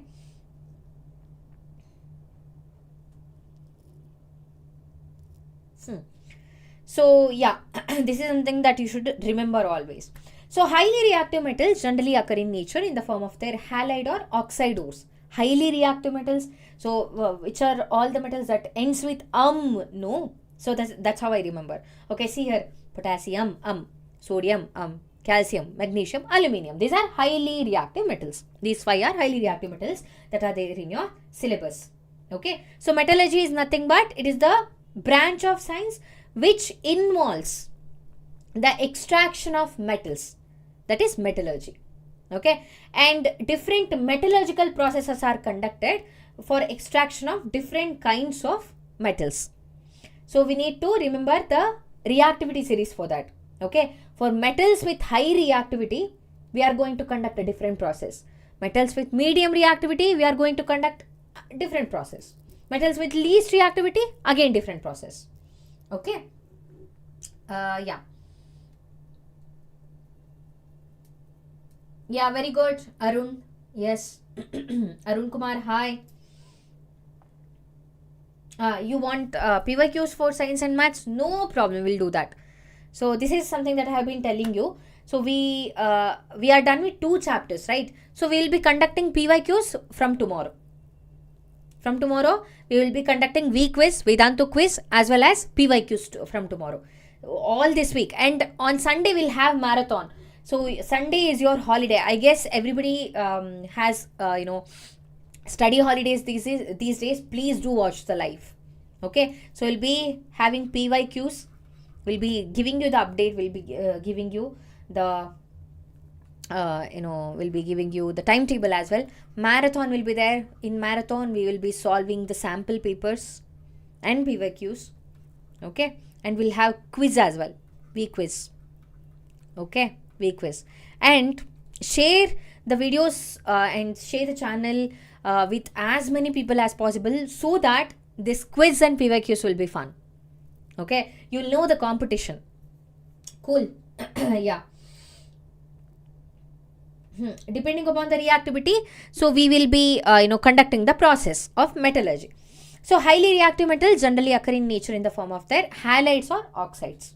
Okay, NaCl or MgCl2, aluminium chloride or aluminium oxide, like that, AlCl3. And if you observe these are all ionic compounds. These are all ionic compounds. So it is very, very difficult to separate them. They have very high melting and boiling point. Very high BP and MP. Not blood pressure, but boiling point and melting point. Okay, so rock salt is there. Bauxite is nothing but it is an ore of aluminium. Al2O3, 2H2O. So generally, metals are extracted from the concentrated ores by the process of reduction. What is reduction? Reduction is nothing but removal of oxygen. Removal of oxygen. Removal of oxygen or loss of electron. Loss of electrons. So concentrated ore. So gangue particles, impurities will be removed and it will be reduced to give metal. Okay, this is called reduction. But this is not possible with highly reactive metals because just by heating them or using reducing agent, they are extremely, extremely stable. They cannot be reduced. We cannot get the metals at all. Okay. So what are we going to do? What are we going to do? Ram, hi, hello. So highly reactive metals like potassium, sodium, calcium and aluminium have very high affinity for oxygen and halogens. So they cannot be reduced by using any reducing agent. Reducing agents are those substances which reduce the other substances itself undergoing oxidation reaction. This is something that we have studied in first chapter. Okay, chemical reactions and equations. Which one? Metallurgy. Yeah, we'll come back to that. Okay, so metallurgy is a branch of science which deals with extraction of metals. So different processes are conducted according to the reactivity of the metals. Highly reactive metals, different process. Moderately reactive metals, different process. Less reactive metals, different process. Usually less reactive metals exist in free nature, free state, native form. Okay, yeah. So a special type of reduction known as electrolytic reduction is used. So in order to extract highly reactive metals like sodium, magnesium, aluminium, heat is not enough. Heating or reducing agents are not enough. Reducing agents are not enough. We need something stronger like electricity. Okay, what are we going to do here? So we are going to take a anode and a cathode. Anode and cathode, of course, setting up the battery. Okay, we need to have a battery which provides the electricity, the energy. So during electrolytic reduction of NaCl, two inert electrodes, generally graphite is taken. Okay, graphite is a non-metal. It is an allotrope of carbon. So it is submerged in molten NaCl. In order to melt NaCl, you need to provide a lot of energy, approximately above 700 degrees Celsius.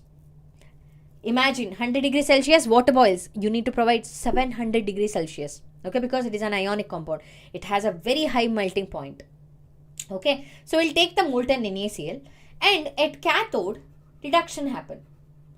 Cathode is the positive electrode. Positive electrode. Okay, so here reduction is going, this is not the positively charged electrode. So anode is the positively charged electrode. Positively charged electrode, and cathode is a negatively charged electrode.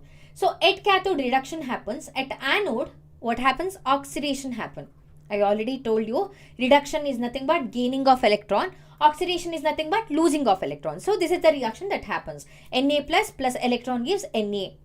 Okay, size of the cathode increases because sodium is formed. This is how we extract highly reactive metals. Okay, so we have a couple of comments here. Let me see. Hi Himanshu, hi. Arun, very good. Absence of oxygenating the metal before the melting point. Yes. Gamer is hello, hi.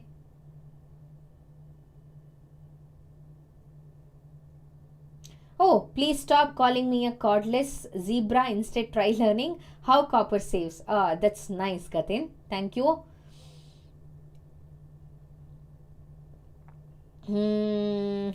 What is mercury? Mercury. Mercury doesn't dissolve with gold, but it forms a compound with gold. Okay. Amalgam it is called. Yes. Impure particles are dissolved in water. Yeah, some of the impurities can dissolve in water. Some cannot dissolve in water. For example, sand cannot dissolve in water. Right? Yeah. Carbon cannot reduce the oxides of sodium, magnesium and aluminium to their respective metals. Why? Yeah, gameplay Galfic is asking a question. So why not carbon cannot reduce the oxides of sodium, magnesium and aluminium? Because these metals have very high affinity towards oxygen. Okay, so they are very strongly bonded with oxygen. They have a very high affinity, very large amount of love, high affinity for oxygen. So these reducing agents cannot reduce them, cannot separate them, cannot extract them. Okay. Yeah, hi Durgesh. Hi Sarjeet. Good evening. Yeah, so this is for aluminium oxide, Al2O3, bauxite ore is there, right? So even for this, we are going to conduct electrolytic reduction method. We are going to take anode and cathode. Okay, so at the cathode, what is going to happen? Reduction is going to happen. At anode, oxidation is going to happen. At cathode, pure form of the metal will be deposited. Okay, oxidation is going to happen. Oxidation is going to happen. Very good, Gatin. I already saw the trick. New shortcut. Yeah, cathode reducing the impurities particles, large amount, they are dissolved. Can you repeat? What is it?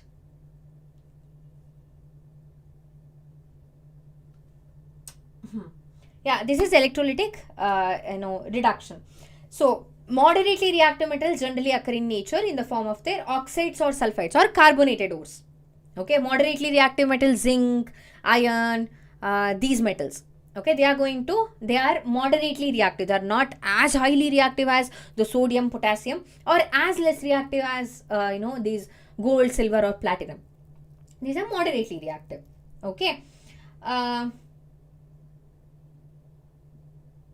I'm really sorry, Sarjeet, but yeah, this is an English channel. I'm really sorry. So you can ask me questions in Hindi. I totally understand, but I cannot speak in Hindi. Okay? Yeah. The reduction occurs at the cathode. Okay, reduction is nothing but removal of oxygen or addition of hydrogen or in other words addition of electrons. Reduction is going to happen. Okay, so we have taken the molten aluminum oxide, right? So the aluminum is going to get reduced at the cathode. It is going to get reduced at the cathode, while so oxygen will be released at the anode. In case of NaCl, so sodium is going to be formed at cathode, pure sodium, and chlorine gas will be evolved at the anode. Okay. Thank you, Aditya. That's very sweet of you. Let's focus. Okay. No problem, Sarjeet. No problem at all. Yeah. So hematite, zinc blende, calamine. So these are some examples of ores. Hematite is a very important ore of iron. Zinc blende, zinc sulfide is a very important ore of zinc, and calamine is a very important ore of zinc again. Okay. So it is easier to extract metals from their oxides as compared to their carbonates and sulfides. So sulfide or carbonated ores can be converted into oxide, and then this oxide ore will be reduced to the metal. It will be reduced to the metal. Okay. No, I'm really sorry Durgesh, but I cannot speak in Hindi. मैं हिंदी समझ सकती हूँ, पर हिंदी में बात करने के लिए थोड़ा मुश्किल लगता है मुझे. Yeah, I find it difficult. Yeah, so the sulfide ores are converted to oxides by a process called roasting. Yeah, exactly. So Killer Boss Gamer, so we are there. We are discussing just that. Okay, right question at right time. So roasting is nothing but, so it is used for sulfide ores.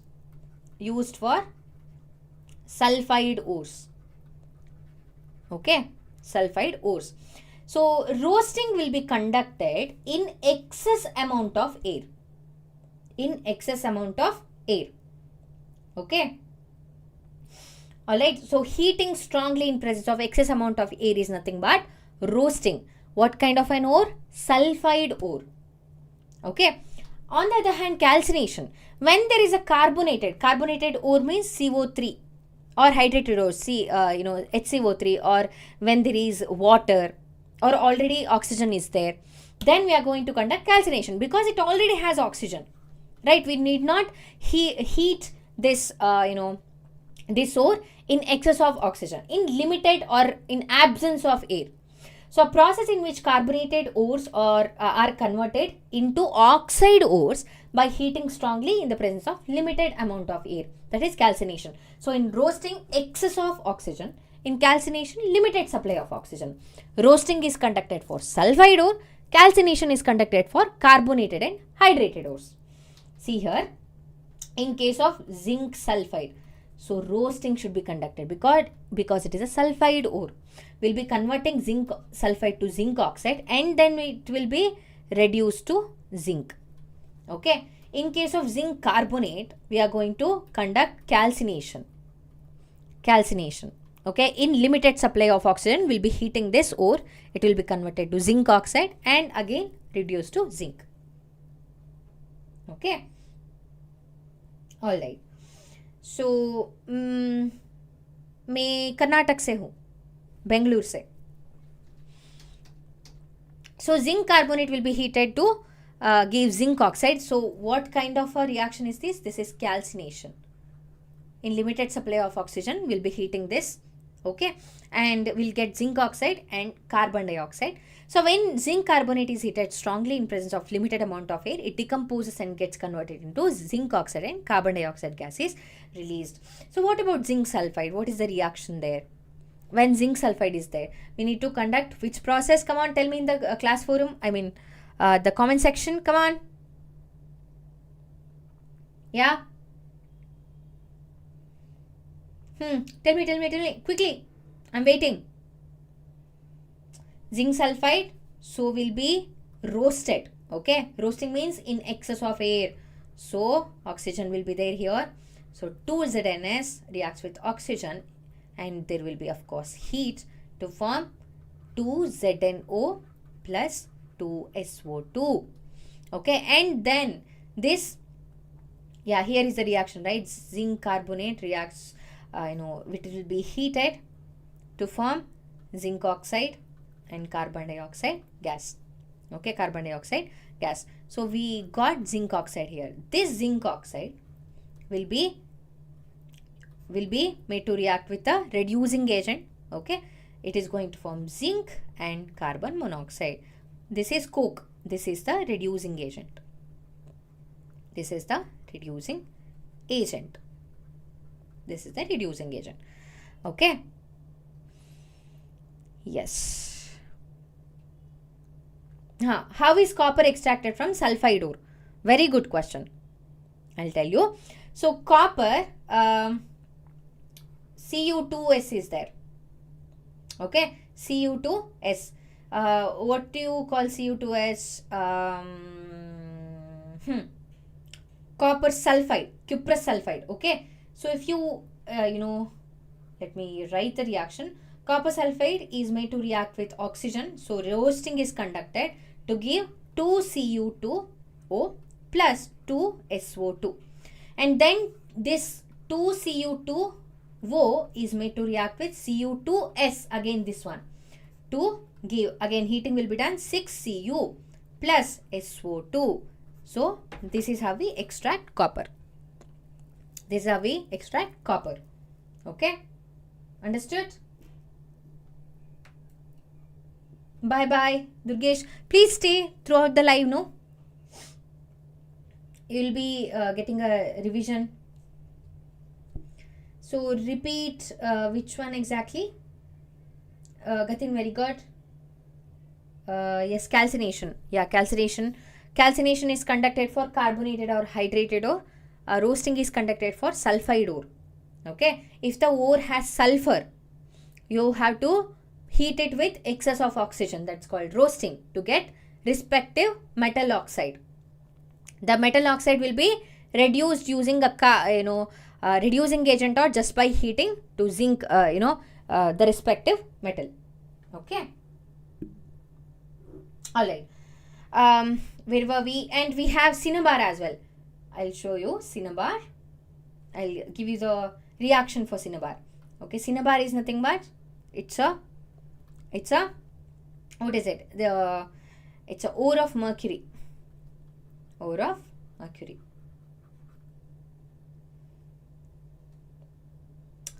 Ore of mercury. Okay, it is HGS.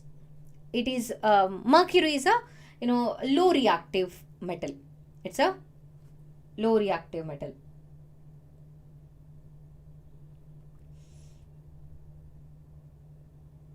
Grammar mera bahut kharab hai. No problem. I'll speak slowly so that you can understand, Durgesh. You can learn English. No problem.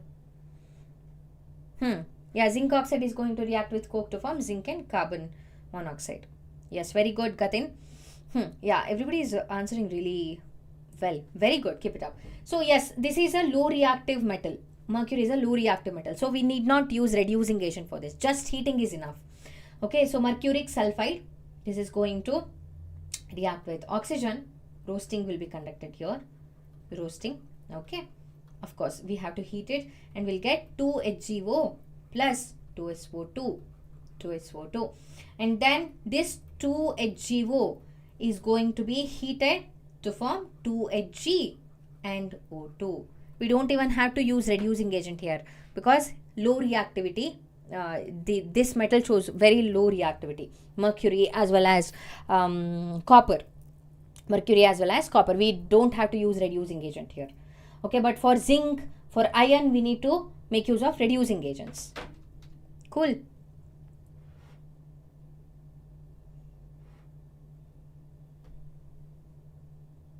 Metals of medium reactivity, moderate reactivity, right? So why some metal surfaces acquire a dull appearance when they are exposed to moist air? Galfic, gameplay galfic. So because they undergo corrosion reaction, that's why they form oxide layer, oxide or carbonated or hydrated layer. Okay, that's why they form a dull. They have a dull appearance after some time when it is exposed to air and moisture. Okay, moderate reactivity. Okay, cool. So yes, metals of moderate reactivity, which are those. I like the reactions here. Cool. So we have ZNS. Okay. So we'll have roasting or calcination. Roasting or calcination can be conducted depending upon the type of ore. Calcination is conducted when the ore is hydrated or carbonated ore. Roasting is conducted when the ore is sulfide ore. Sulfide ore. Okay. 2ZNS reacts with oxygen to form. So this is roasting. Okay. 3 oxygen it is. It forms 2ZNO plus 2SO2. 2SO2. Okay. And zinc carbonate is also a ore of zinc. So it is going to be heated. Okay. In limited supply of oxygen or in absence of oxygen. To form what? Zinc oxide and carbon dioxide. So we have gotten zinc oxide now. So zinc oxide is going to be reacting with the reducing agent. Coke is a reducing agent. This is reducing agent. It forms zinc and carbon monoxide. See, this is the metal. This is the metal. Okay. Yeah, Gatin is writing the reaction in the class chat. Very good. Awesome. This is really nice. Yeah. And we have another reaction. Okay, see here the reaction Fe2O3. So if you from the ore we'll get metal oxide, and metal oxide will be made to react with reducing agent to form the metal, to get it reduced into metal. Okay, so oxides of zinc, lead, iron, tin are reduced by using coke as a reducing agent. This reduction of metal oxides using coke is called smelting. This this process is called smelting. Why coke is used? Because it is very cheap. Coke is very cheap and efficient. That's why coke is used. Okay.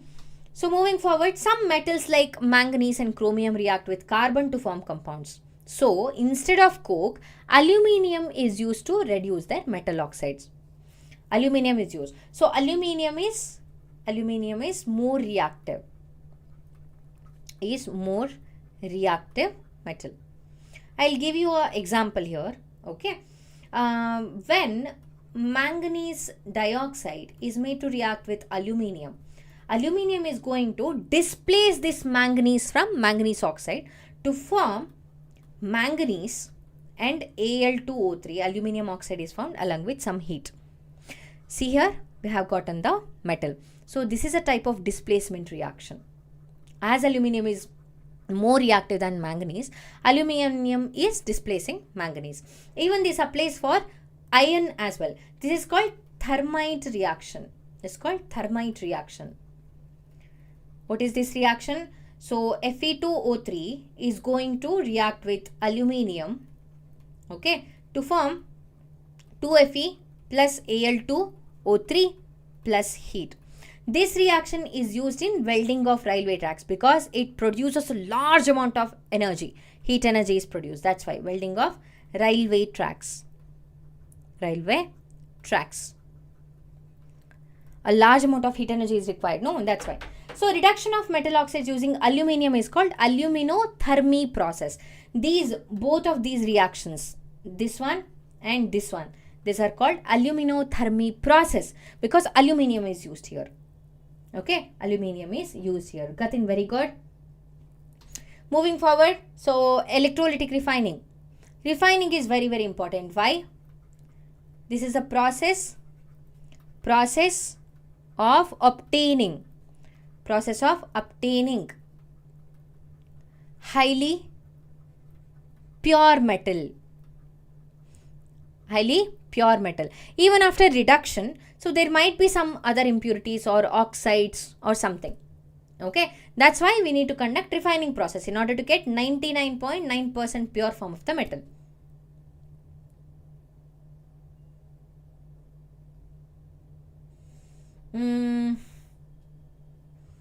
Yes. So, all right. So, refining is the process of obtaining highly pure metal. Okay. So, refining occurs by electrolysis. We'll pass the electricity.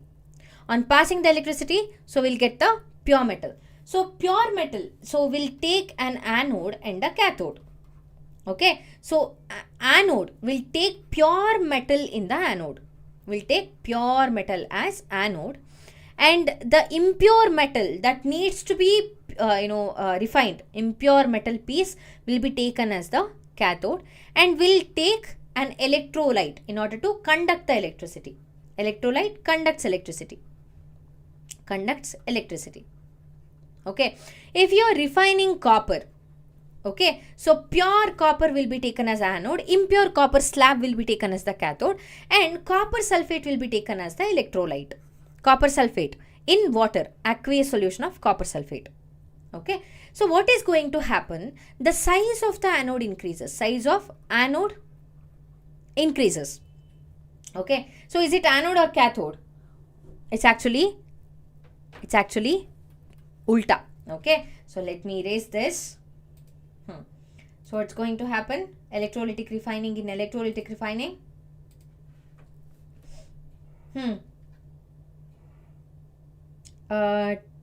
okay, I need to teach this slowly. Okay, no problem at all. So yeah, so electrolytic refining. Okay, this concept is electrolytic refining. Refining is conducted to obtain pure form of the metal. Even after reduction, there might be some impurities like oxide. Some few of the oxides might not get reduced.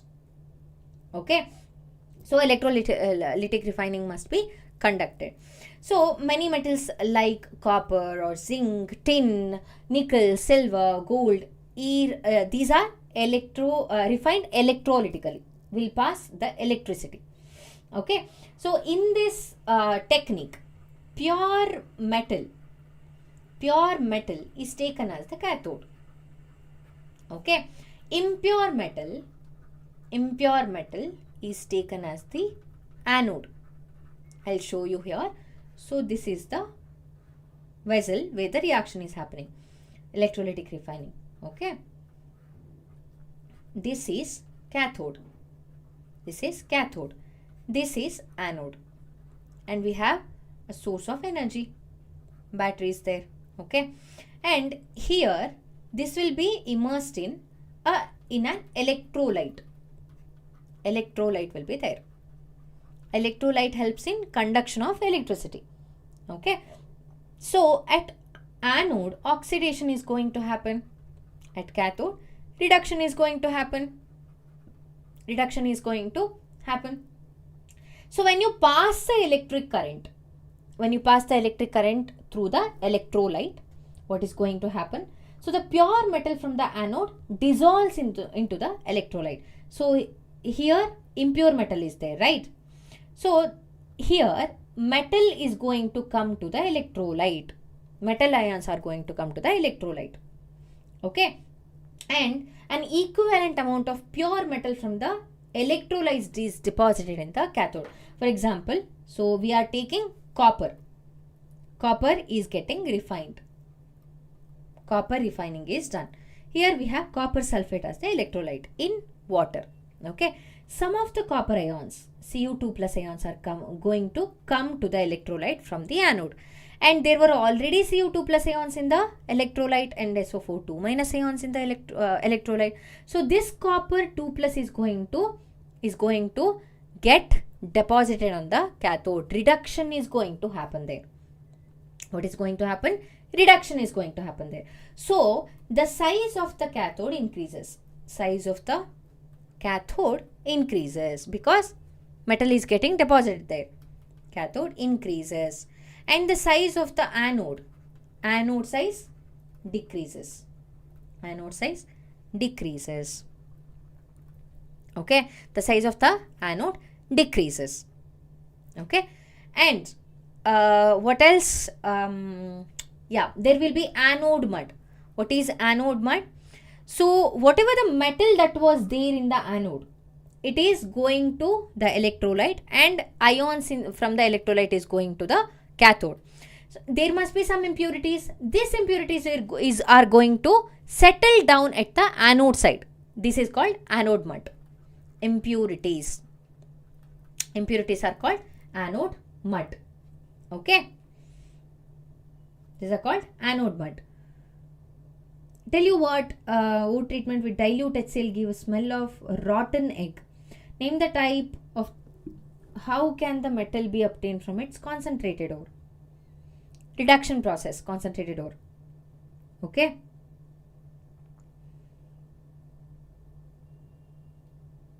That alone teach. What is it? I didn't understand, Gatin. Why in impurities 2 copper are there, ma'am?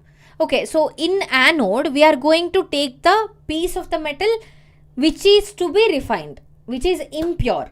Okay, few metal ions are going to come to the electrolyte when you pass electricity, and whichever ions that were already there in the electrolyte are going towards the cathode, okay, and getting reduced there. So the size of the cathode increases, size of the anode decreases, and the impurities will be settled down at the anodic side.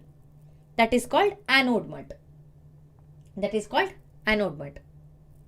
Okay, so what's going to happen here in cathode? If it is copper, so Cu2 plus 2 electron forms Cu, solid.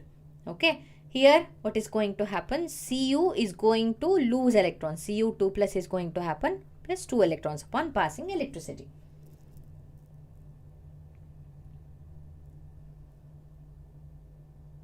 Taufik is not able to remember reactivity series.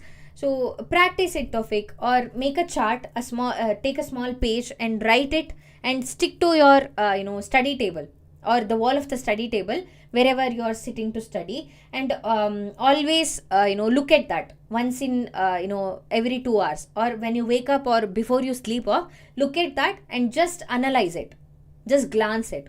You'll be able to remember, don't worry. Okay, take a sheet and write the reactivity series, stick to your wall, okay, and look at it multiple times. You'll be able to recall, don't worry at all.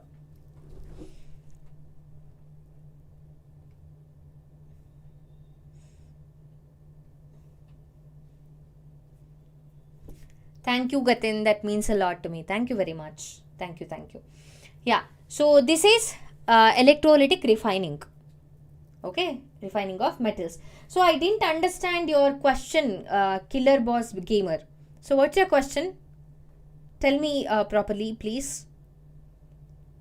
So metals can be obtained from its concentrated ore by reduction process. Okay, reduction using reducing agents or just by heating. If it is heating is enough only for low reactivity metals. For moderately reactive metals like zinc, iron, just heating is not enough.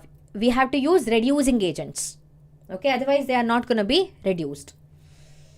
Moving forward, yes, ferric oxide can also be reduced with the help of aluminum as reducing agent. We already know this. This reaction is called thermite reaction. This is a very, very important question.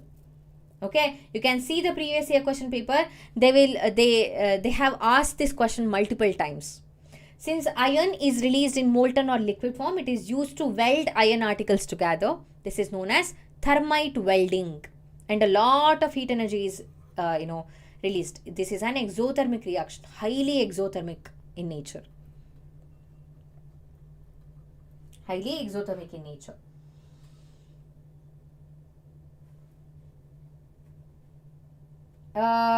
Mind map of what?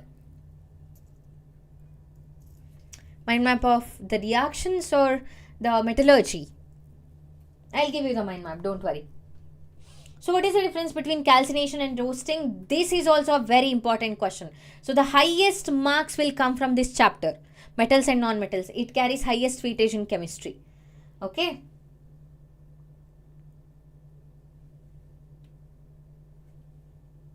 Yes, very good, Gatin. Absolutely right. So how do we get ZnO from zinc carbonate using calcination? So we'll heat zinc carbonate in limited supply of air. So it will form zinc oxide and carbon dioxide gas. You can write the reaction. You should write the reaction. You can, not you can, you should. Okay. Zinc and carbon dioxide gas. Sorry, ZnS and carbon dioxide gas. Cool.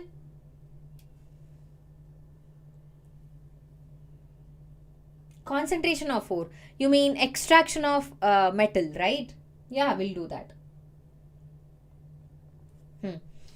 So the process of conversion of sulfide ores into oxide ores by heating strongly in the presence of excess air is known as dash. Excess air. Whenever there is excess air, what is it? It is roasting. Option A is the right answer. Calcination is nothing but limited supply of air. Limited supply of air or oxygen. Okay.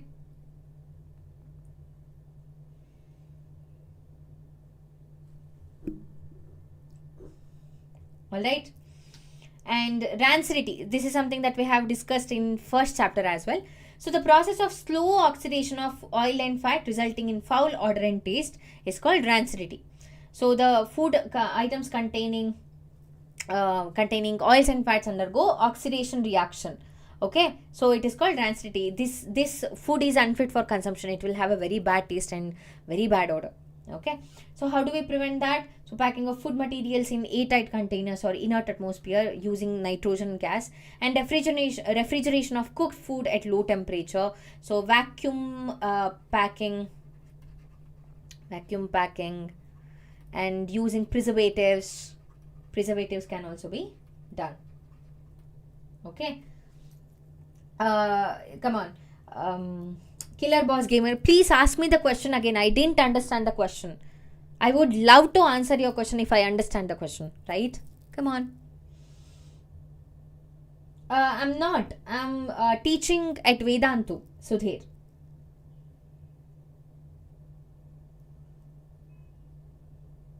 Oh, okay.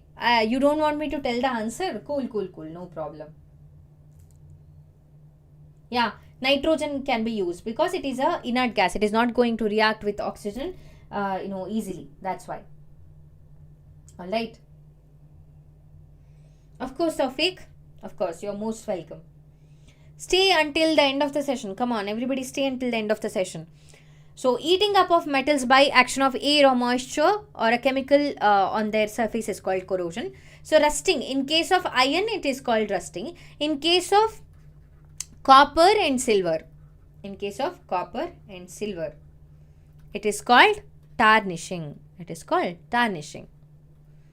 In case of copper and silver, it is called tarnishing. Okay, copper is going to form a greenish, layer. Okay, of copper carbonate.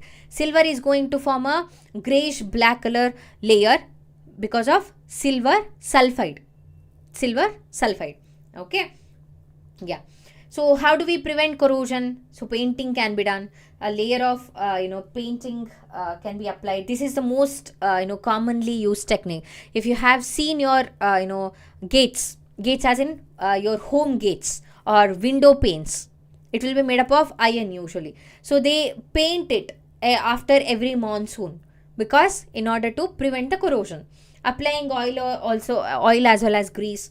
Galvanization can be done. The process of coating zinc metal on an iron object to prevent rusting. Zinc is less reactive than iron. And tin or chromium.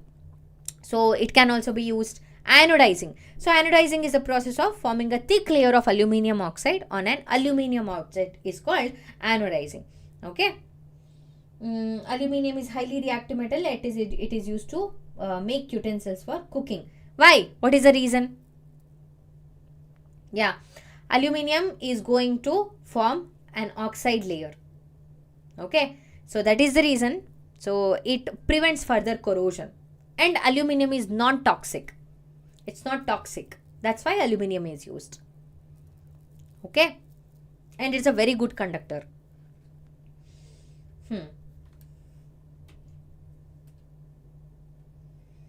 Yeah, alloying can also be done. Very good. I had almost forgotten. Alloying. Alloys are nothing but, you have discussed this in 9th grade. Alloys. So the homogeneous mixture of, these are homogeneous mixture of two or more elements in which at least one will be a metal. At least one will be a metal. This is called alloys. These are called alloys. Okay. And example, steel, brass, bronze. We have solder. Even the gold that we make use of to make jewelry, 916 gold, that is also alloy. Okay, that is also alloy. Alloying. Okay. So what is steel made up of? Iron is a main element and carbon. What about brass, bronze? Come on. Brass is made up of which elements? Brass is an alloy of copper and zinc. Copper and zinc. What about bronze? Bronze is an alloy of what metals? Copper and tin. Copper and tin. Sn is tin. Okay. Color of ferrous sulfate in water. What is the color of ferrous sulfate in water? It's called green vitriol. It is green in color. Ferrous sulfate in water. Okay. Arnal.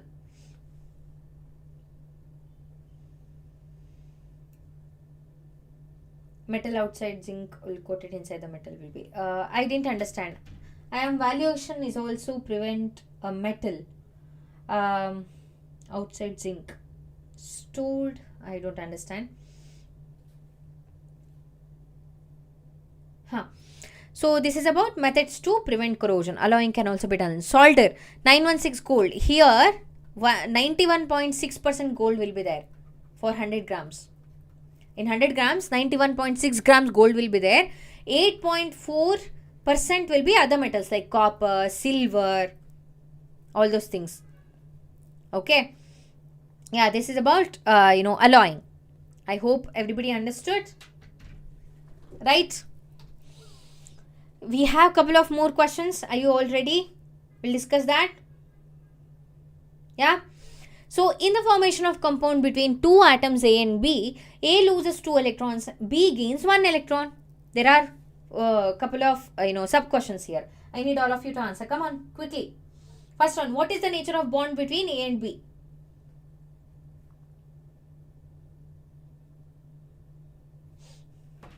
Yes.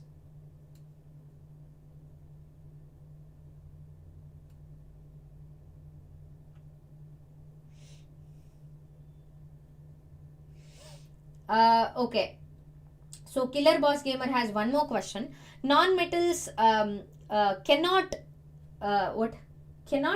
displace hydrogen from acids. What is the reason? So non-metals cannot displace. Why?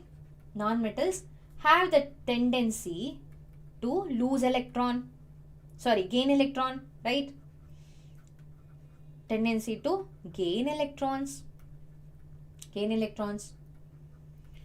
So that's the reason. That is the reason they cannot displace hydrogen. Displace hydrogen from acids. Okay. All right.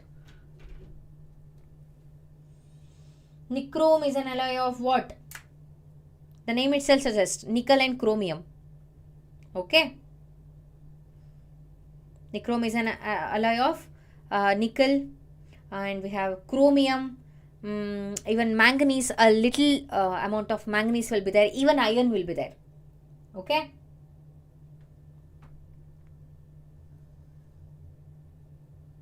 B can't understand. Galvanization. Galvanization also prevents rusting. Very good, Kate. Arun, yes. They make hydronium ions.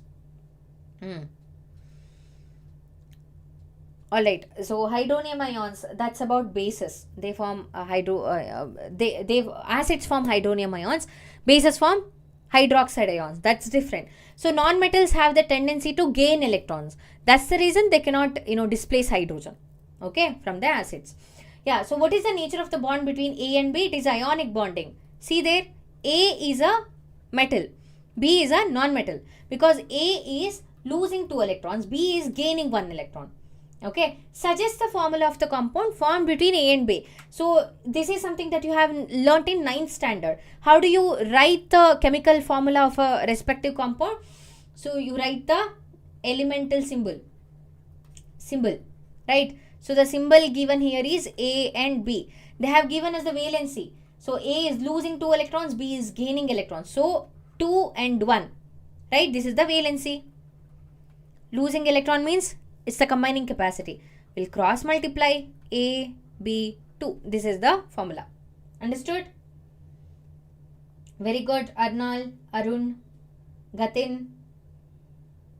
Yes, absolutely right. Very good. Explain the formation of NaCl molecule. Sodium is a metal. Na is a metal. It is going to lose 1 electron, forming a cation. Chlorine is a non-metal. It is going to gain electron. It is going to form anion. So sodium is going to transfer its 1 electron to chlorine in order to attain stability. Okay, cation and anions are formed. So there is a very strong electrostatic force of attraction. Okay, so this is how NaCl molecule is formed. Understood? Very good, Gatin. You asked about the question. Explain the formation of NaCl molecule. Yeah, NaCl molecule, that's what I'm telling. Metal, non-metal. So ionic bonding will be formed. That's it. Hi Chetan. Hello. Next, common salt conducts electricity only in the molten state. Why? Why? Common salt is nothing but NaCl. NaCl is an ionic compound. So there is a very strong electrostatic force of attraction. So in solid state, they do not have any ions, any free ions. But in molten state, they are going to form Na plus and Cl minus ions. Because the force of attraction will be overcome by the heat. Okay, they will be melt. They will be in their molten state. So Na plus and Cl minus ions are there and they are responsible for conduction of electricity. Okay. And why, if the melting point of NaCl is high? In order to overcome a very strong electrostatic force of attraction between sodium plus and Cl minus ion. So we need to provide a large amount of heat energy. Okay. So yes. Which of the following methods is suitable for preventing an iron frying pan from rusting? Yes. Come on.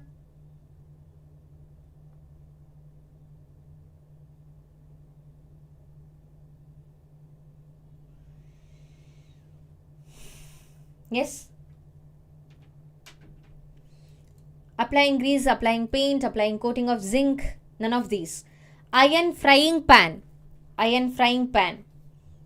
So applying grease, this is not edible. Applying paint, if you heat the iron frying pan, the paint is going to come off. You cannot use that. So applying a coating of zinc is very, very useful here. Option C is the right answer. Chetan, very good. Tawfiq, very good. So, however, in the molten state, ions free to flow. Very good. Absolutely right. So, yes, hydrates. Yes, non-metals form hydrates. Okay.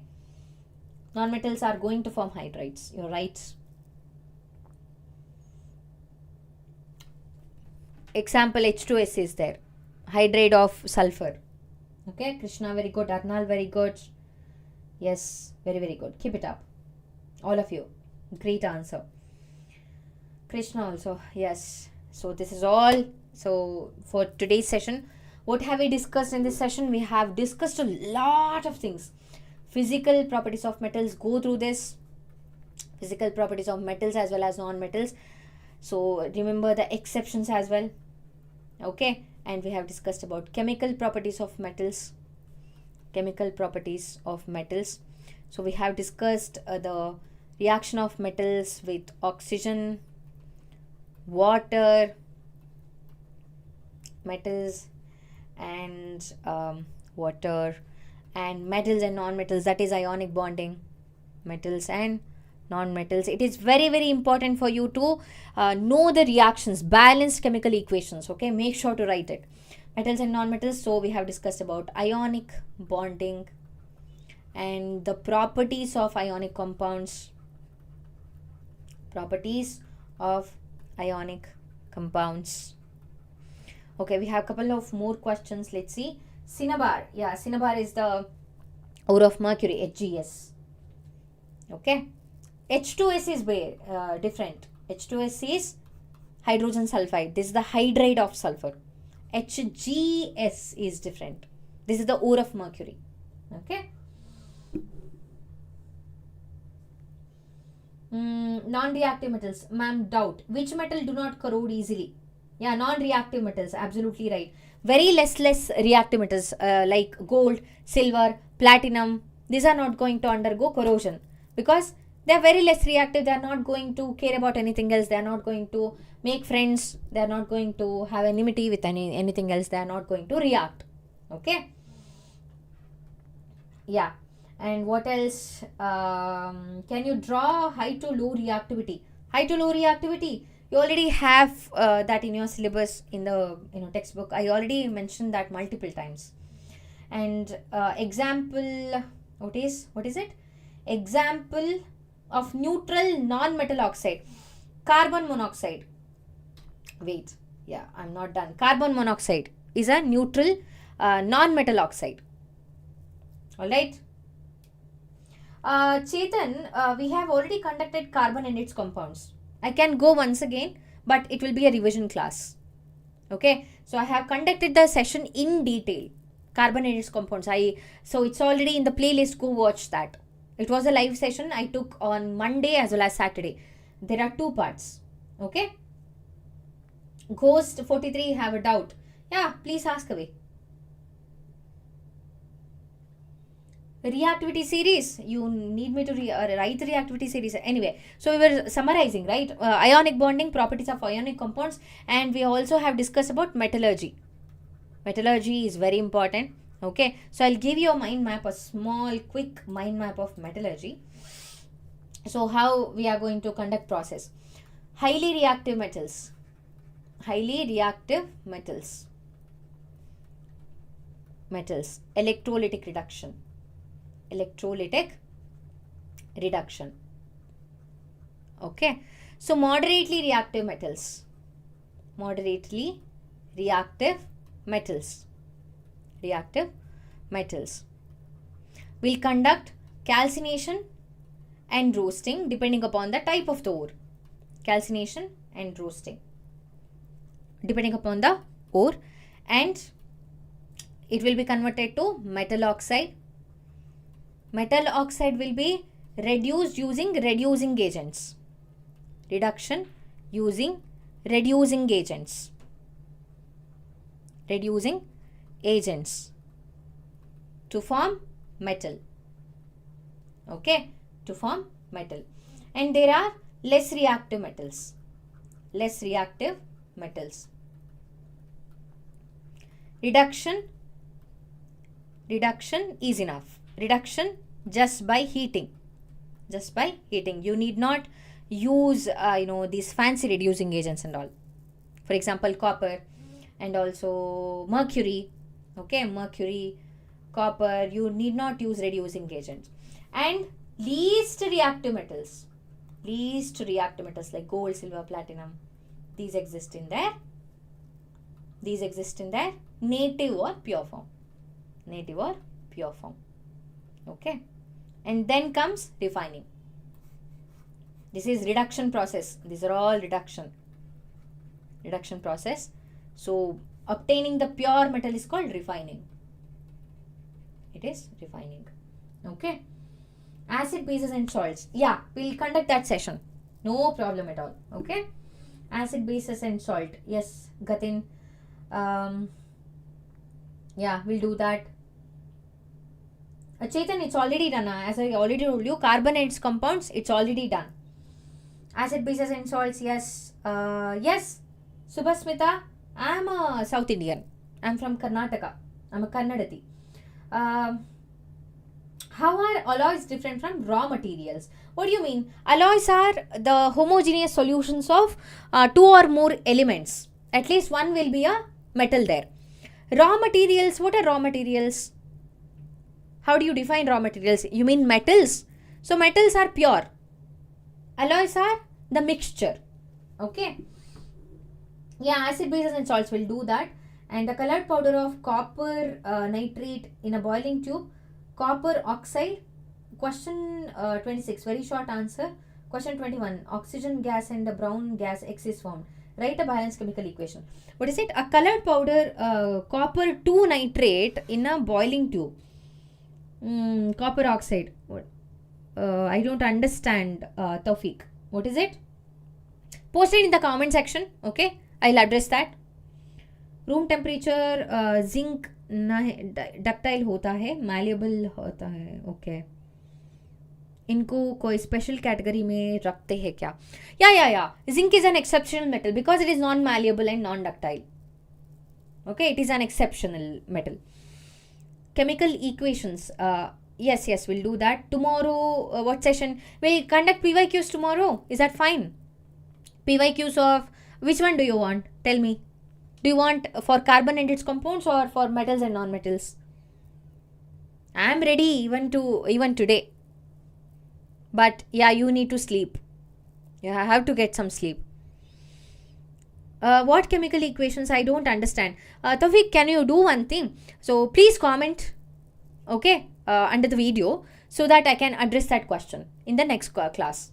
Okay, it's already very late. It's already 10:40. That's why. Properties, alloys and metals. Alloys are more stronger. They have more tensile strength and they are more durable in nature.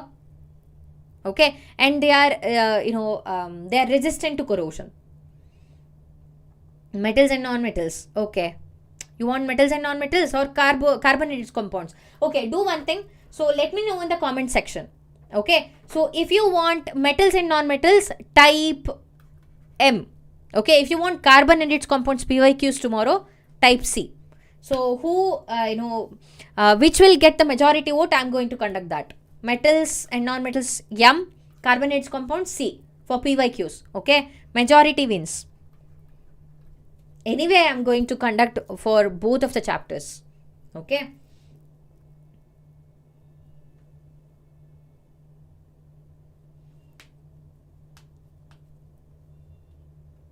It's C. Okay. So comment down. Okay. Not in the live chat, but in the comment section. Cool. Oh, Gatin, I need to have my food. I didn't even have my dinner. And I'm really tired actually. See, it's already more than 2 hours. So yeah. And yeah, most of the students have to sleep. It's their sleeping time. So yeah, tomorrow we'll anyway do that. Cool.